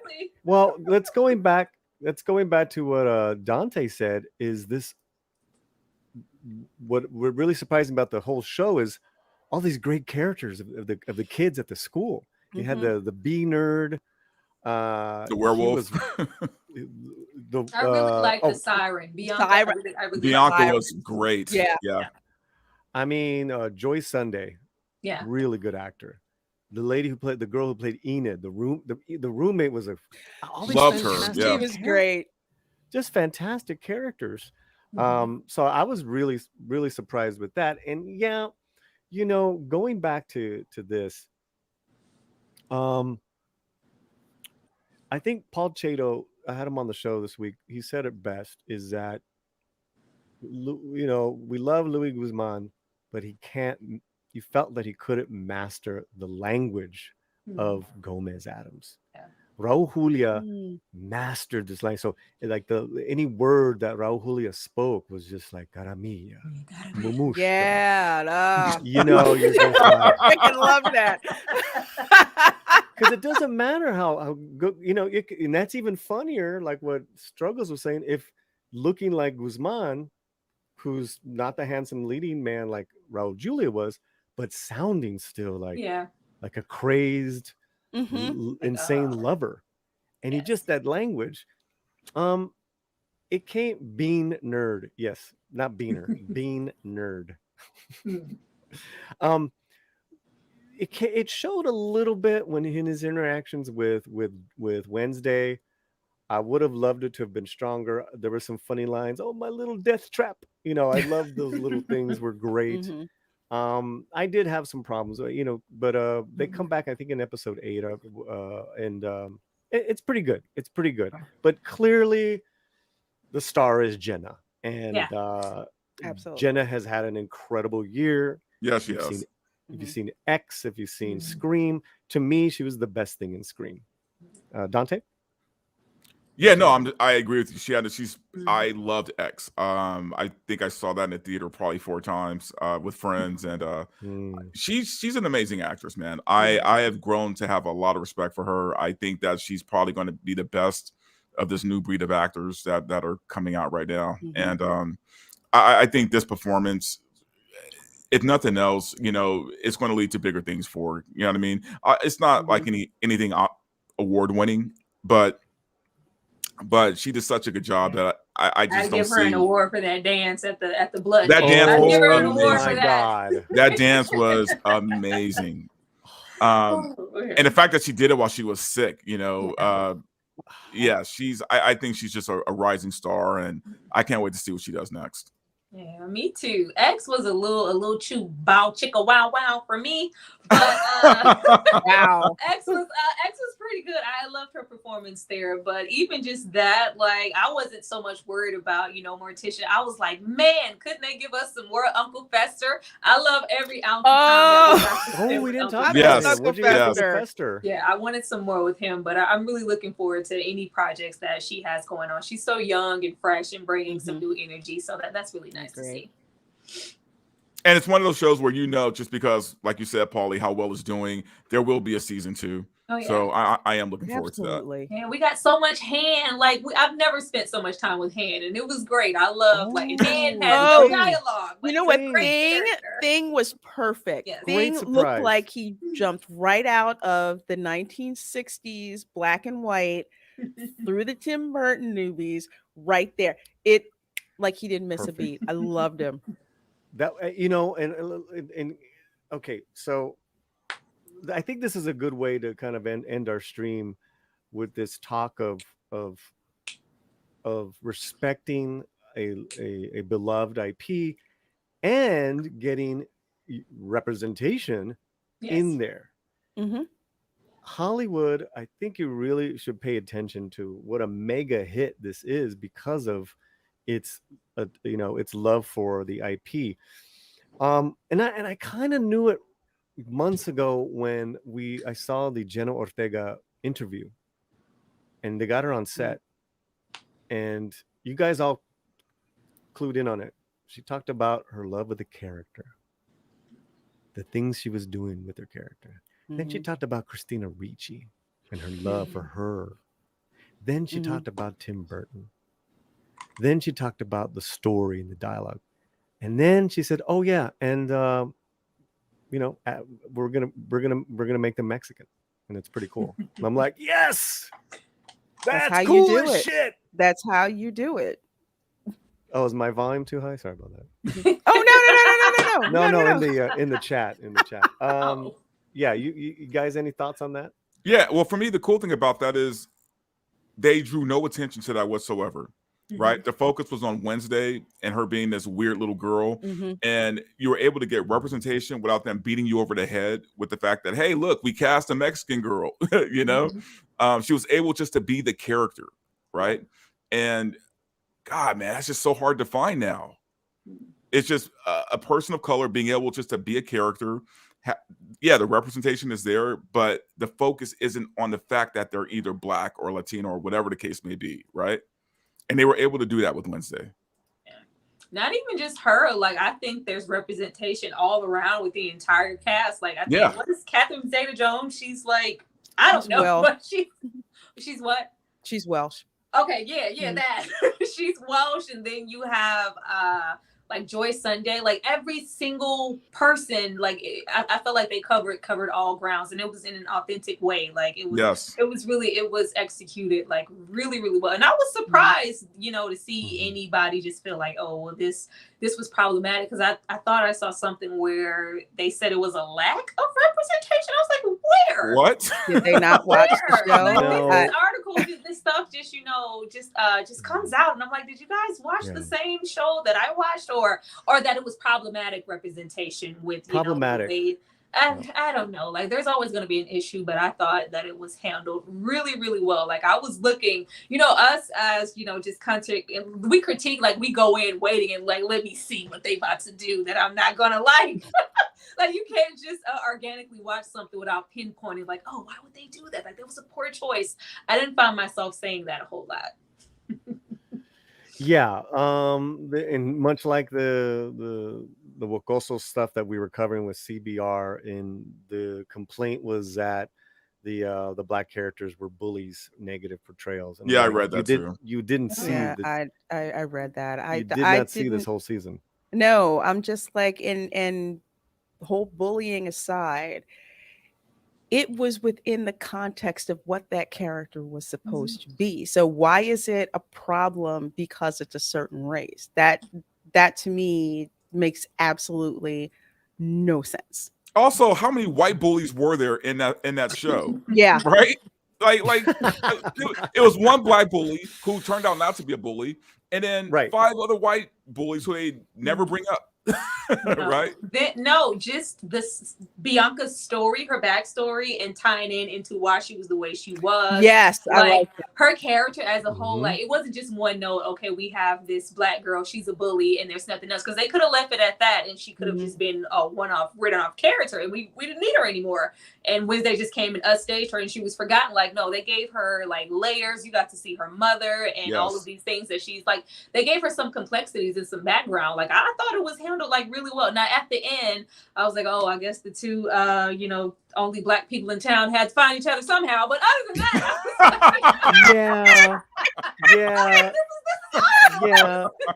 this is great. Look, this is great. But I loved it. Yeah, I loved we all point of it. that out. We that's funny that we see that, but it's minor. Yes. And what I love about Joy's character, what's her name? The character Bianca. Bianca, yeah. Bianca. Is her and the mother, that it's all, hey, season 2, there's going to be some good storylines. Yeah. As well, you know, because it's not about, and one of the nicest things I liked about the show is that, you know, it was Wednesday as a solo act. She didn't need anybody at all, nobody. I don't want anybody. No one helps me. Then at the end, she had these really cool group of friends, from Enid to Joy to the nerd, the B dude. It was fantastic. Hive Code. I love that little kid. You know, I love. And then of course, you know, her true love, of course, is a, you know, homicidal maniac. Right. Of course, it's Wednesday. Yeah. I love that. Even just tying Christina Ricci in as much as they did, like, I thought that was really nice. Homage to the original Addams Family. Like, I thought that was so great to have her in there. But a lot of stuff is just like, you know, oh, I see what they're doing here, I see what's coming, but it didn't take away from the show at all. I still had a good time watching it. And a lot of times, something this entertaining, you can't watch it with your children. I like the fact that it was just, you know, just straddling that fine line to where I didn't have to tell anybody to leave the room. Right. That's a good point. Well, let's throw this at you guys. Is there anything that you have really loved this past year? We are in December. People are hanging out at their houses, family time, television shows, movies. I mean, we talk about Wednesday, but is there something else that you guys could recommend to our fine audiences as we close up? This year, like, it has been really slow. And we're out. Let me think. As far as shows, Winning Time, about the Lakers, I really enjoyed that. Oh, okay. I've recently been enjoying Interview with the Vampire. That has been, like, surprisingly really good. Really? Yes. Of course, I think everybody loved that. Yeah. The Northman. Like I just recently watched The Northman. I was like, this is really good. Really violent. Yes, I love that. I was like, oh, this is that good Like old really throwback violent. Vikings, like bloody violence. And then as you know, it's A24, like it's immaculate looking. Like I love that.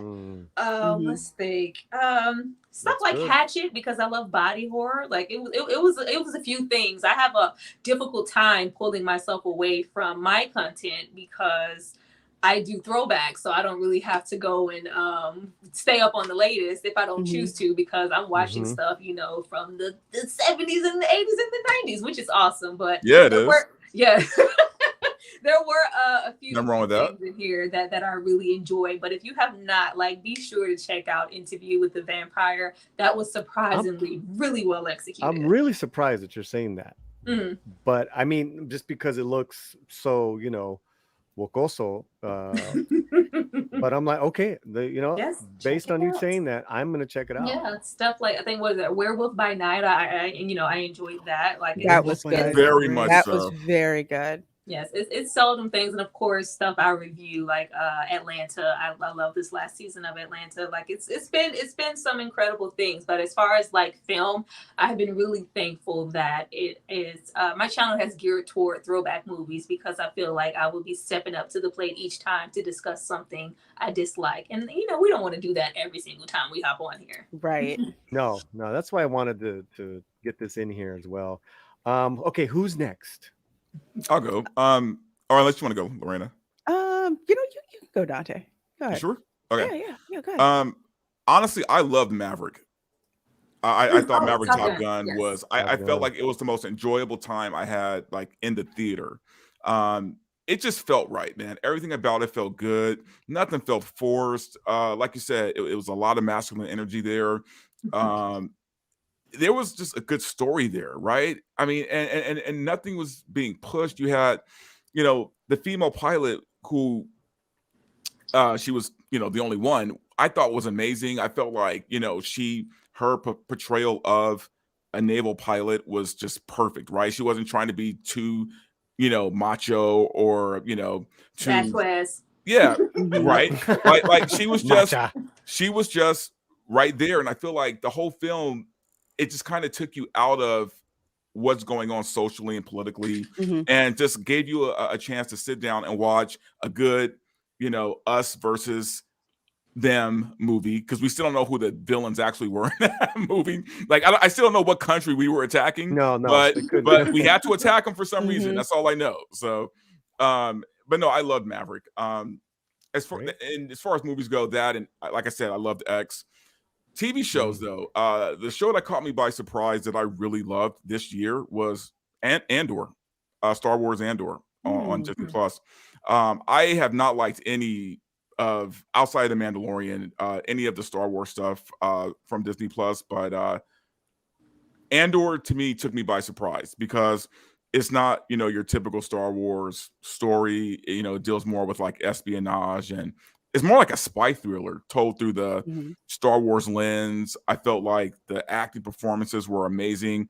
Andy Serkis, Stellan Skarsgård, all these big names are in the show, and they gave you these heavy moments that just sit with you, right? And unlike most films or most TV shows, they didn't just cut away. They made you sit in those moments. So Andor is one of those shows that I would recommend to any of my friends who claim to be Star Wars fans. Love it. La Reina. Wow, with movies, Dante did steal my thunder about Top Gun Maverick. No worries. That movie was amazing. That was the only movie that I made it a point to go and see in the theater. So I did do that. As for television, let's see. Television. This television show I did start to watch, but turns out I didn't really like it. And Struggle Reviews actually brought this up. Is Interview with the Vampire. I have so many issues with that show. I know we'll get to it. That was one that I thought that I was gonna like. But if you're talking about TV shows that I absolutely loved this year, you could recommend for people, you know, the holiday season, something fun. I Whatever. will recommend this for the adults. That will be House of the Dragon. I absolutely enjoyed House of the Dragon. Loved it. Kept Great me choice. guessing. Amazing, amazing. As for, let's say, once you can sit down and watch with your kids, I'm a big anime fan, so I recommend Spy Family. That is such a great slice of life. Even if you're not into anime, just the whole setup of there are these three people that are brought together, that they're spies, but they don't all know what they're all doing, but they have to pretend to be this family to the outside, and the dynamics that happen as they actually start to, I guess, gel as a real family. It's fun and heartfot to watch, and it's something that you can safely, kind of watch So kind it's of The watch with your kids. Incredibles. Not even. No. That's interesting. Interesting that you put it that way. In the same vein in a way as The Incredibles, but not quite. It's weird, but that's kind of like how I'll say it. It's like it, but not really quite. Kind of spy, not as superheroes. Spy is think like Cold War /007 kind of thing Oh, going fancy. on. Yeah. Yeah. So that's kind of cool with that. Movie wise, again, probably more for the adults. That would be Bullet Train. Oh yeah, That was fun. that was fun. It was Kung Yeah. Fu Hustle fun. Yeah. Yes, it was. I was surprised. I didn't go see it in the theater because I didn't get a chance to. So I watched it on Netflix, and it was an absolutely fun film to watch. Much more coarse language than I would prefer, because it kind of gets to the point where it's just like, okay, that's you're cussing too much, not doing anything for the story. But still, great watch. Loved it. Had a great time watching that. Awesome. I love all these choices. Well, I got a few for you guys. I have been tunneling back with the films. Oh, you know what? Before I do that, our homeboy's here. And I wanted to say hello to our homeboy. What up, Chris? What? Is that Chris Gore? Chris Gore is in the chat. Hey, Chris. Good to have you here, brother. Good to have you here. Chris Gore, Film Threat. Subscribe. That's my boy, man. Always looking out for me. Such a lover of film and entertainment. And Chris, we need to get these ladies on the Film Threat, actually. Yes, absolutely. Okay. The films of Luis Estrada. Oof. There's 3 films you can see right now. There's actually 4, but I've seen 3. They tunnel back from 1989, and I talked to Dante about this. Herod's Law from 1999. Films that stand the test of time. Incredibly entertaining, kind of like that Coen Brothers feel mixed with dark Mexican humor. Then we go to Infierno, which means hell. It is the state of the narco, cartel world in Mexico, with humor, with brutality. And then The Perfect Dictator. He takes on the Mexican government, the president. He takes on Televisa, the media, and how it affects regional politics. And he does all these films. Estrada is the great Mexican director that never came to Hollywood, and I love him for that. So those are all on Netflix. You can check it out. Indian films, Pushpa. I just saw it maybe a few weeks ago. I'm in love with this lead man. He's just so odd and different. Great songs. Cantata, I saw in the theater. Freaking bizarre. Great ending. White Lotus television. Me and the lady are really enjoying that. And I absolutely loved Andor. And I absolutely loved House of Dragons. So stuff for y'all to watch during the holidays. I love it. We got some other ones that I starred. Tulsa King. People are liking that. Spy X Family. And Circus was amazing. Yes, he was. Wow, it has been a fantastic stream, I want to thank my wonderful guests. So what I'd love to do is give you guys the spotlight, talk about your channel, talk about what you're going to do next, and we'll take it from there. Why don't we kick it off with Mr. Dante? Yeah, you guys can find me at Verbal Riot. The show is basically me talking about, TV, film, media, things that are just going on. It's a little controversial. It's not for the faint of heart, for sure. You got to have a thick skin if you're going to watch my show. um, I'm just warning you now. Trigger warning right now. But you know, just know that I try to be entertaining, and all my views are my views. Like I always say, I'm politically homeless. I don't have a side. I don't go left or right. I just go straight. So yeah, Verbal Riot, guys, give it a shot. Hope you. For everyone who subscribed already, I've only been up for 10 days, and I'm already almost at 500 subscribers. So you guys have been amazing to me, and I thank you so much. I love the fact that you guys are supporting me like this, and yeah, Verbal Riot, check it out. Órale, órale. Y the queen herself, La Reina Creole. Hello. First of all, Paulie, thank you so much for having me back on the channel. I always love being here.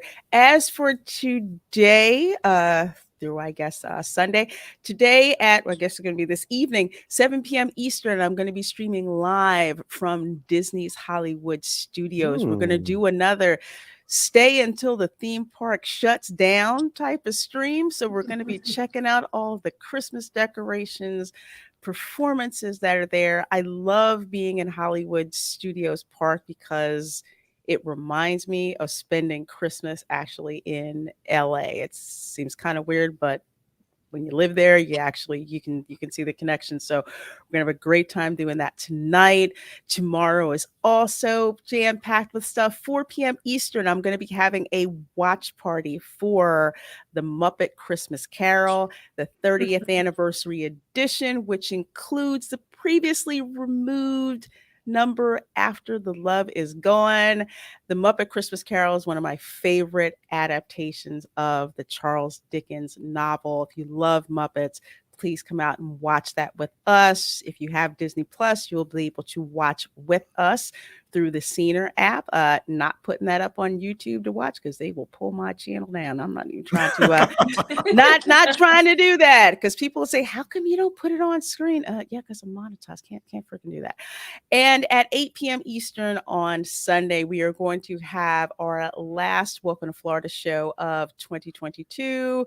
We are going to have our third Florida Man bingo show. Come get bingo cards. Check out all the crazy Florida Man stories. And if you win bingo, guess what? We got some giveaway prizes for you. It is always an interesting, hilarious, and fun time going through all of these Florida Man stories, which are basically the stories that I don't have time to get through because of the show every week. So please do come and check that out. And as always, you can find me on Twitter, you can find me on Instagram, and of course on YouTube. So again, thank you so much for having me, and thank you guys in the chat for hanging out with us.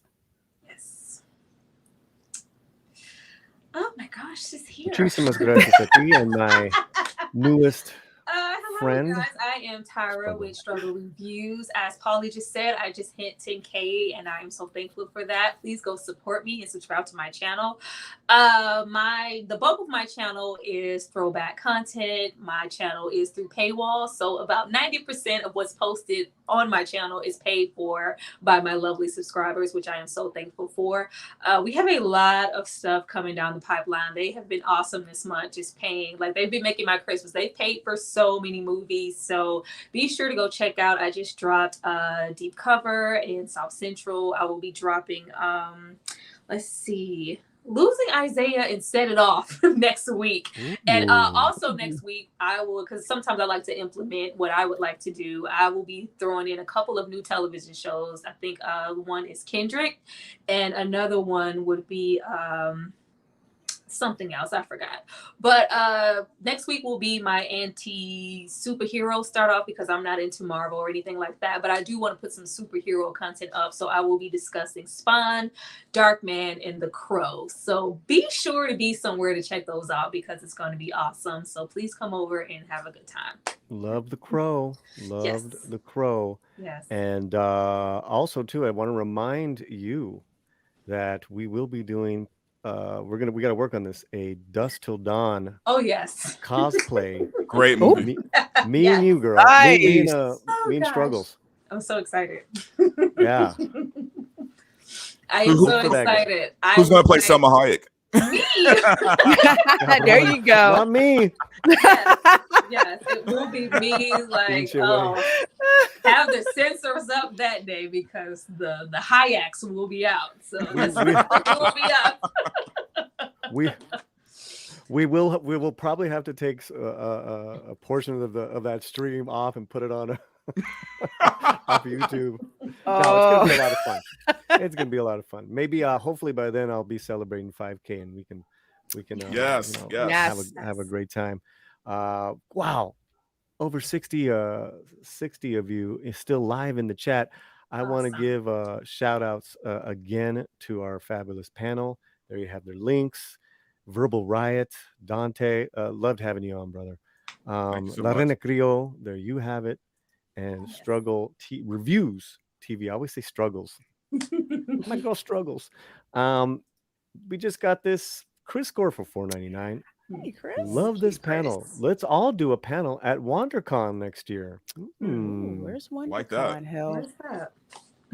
It's going to be, I think he just said it's going to be in Anaheim in March. So we would have to figure out how to get these ladies over there. Mexican Iron Man, let's put together an emergency Chicano black and brown unity GoFundMe for struggles and For plane and hotel. yeah. Thank you. I will say goodbye to you guys, but hang out in the green room for a second. Much love to you all. I want to thank all our people in the chat, the Slantinos, the members right now. Hit your emojis right now. Show some love to everyone in the chat. Show some love to the Latino Slant. I want to see some emojis happening. I want to thank all the incredible mods moderating the wrenches. You know who you are. Muchísimas gracias otra vez. The great Mexican Iron Man, Chris Gore, Andy Masterson, all these wonderful, cool people, cool creators who are coming to hang out with us. That is beautiful. I love that. Let me tell you about two things, and then we'll do the closing credits. Two things. This Wednesday, we're going to have a fun membership gift away for Christmas, trivia and special gifts. We're going to give every member has a chance to win some cool prizes, gifts, and a couple of grand prizes. You got to play the trivia, though, with me. So that's what's going to be. That's this Wednesday. All right. Now, our Christmas party, again, is set for December 21st. I got live musicians coming on. Going to be playing some cheerful stuff. Hopefully, we'll get some guests to come on by as well. Mark those two dates on your calendar. And there's always new videos here on the Slant. Let me make sure I did not forget anyone else. Retro Nerd Girl. You talk about great content and great work she puts into those. Let's try to grab her link to her channel. Fantastic show, wonderful topic, fantastic people. Thank you, Retro. Whenever you're ready, we need to get Retro on here. Thank you, everybody. It has been a fantastic, killer month, November and December. Let's all continue the great vibes. And yeah, that's it. I need to update the closing credits. So don't kill me, but this one is about a month old. But here you go.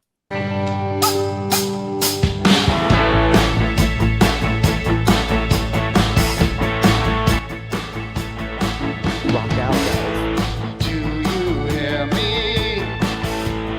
Do you care? Thank you. Do you hear me?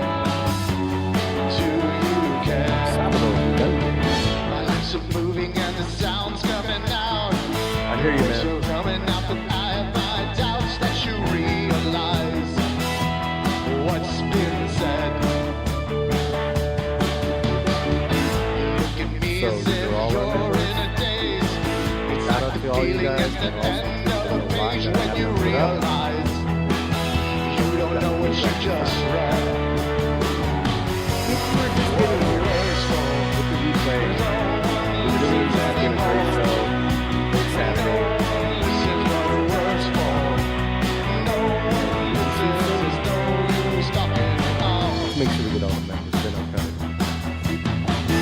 Might as well go up and talk to a wall. Cause all the words are having no effect at all. It's a funny thing.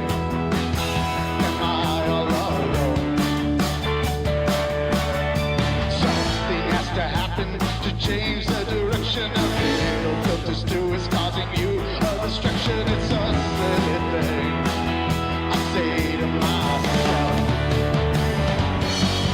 what are words for? When no one listens anymore. When no one listens, what are words for? When no one listens, it's no use talking at all. Hey guys, we got a You hear me? PayPal. Do you care? Thank you, Clay, for what does he say? Live stream was a banger. You really upped your game. I think you have a future in this YouTube thing. Well, we'll see. We'll see. Be well, everyone. Paz. And wherever you're at, keep that slant fuerte. Adios.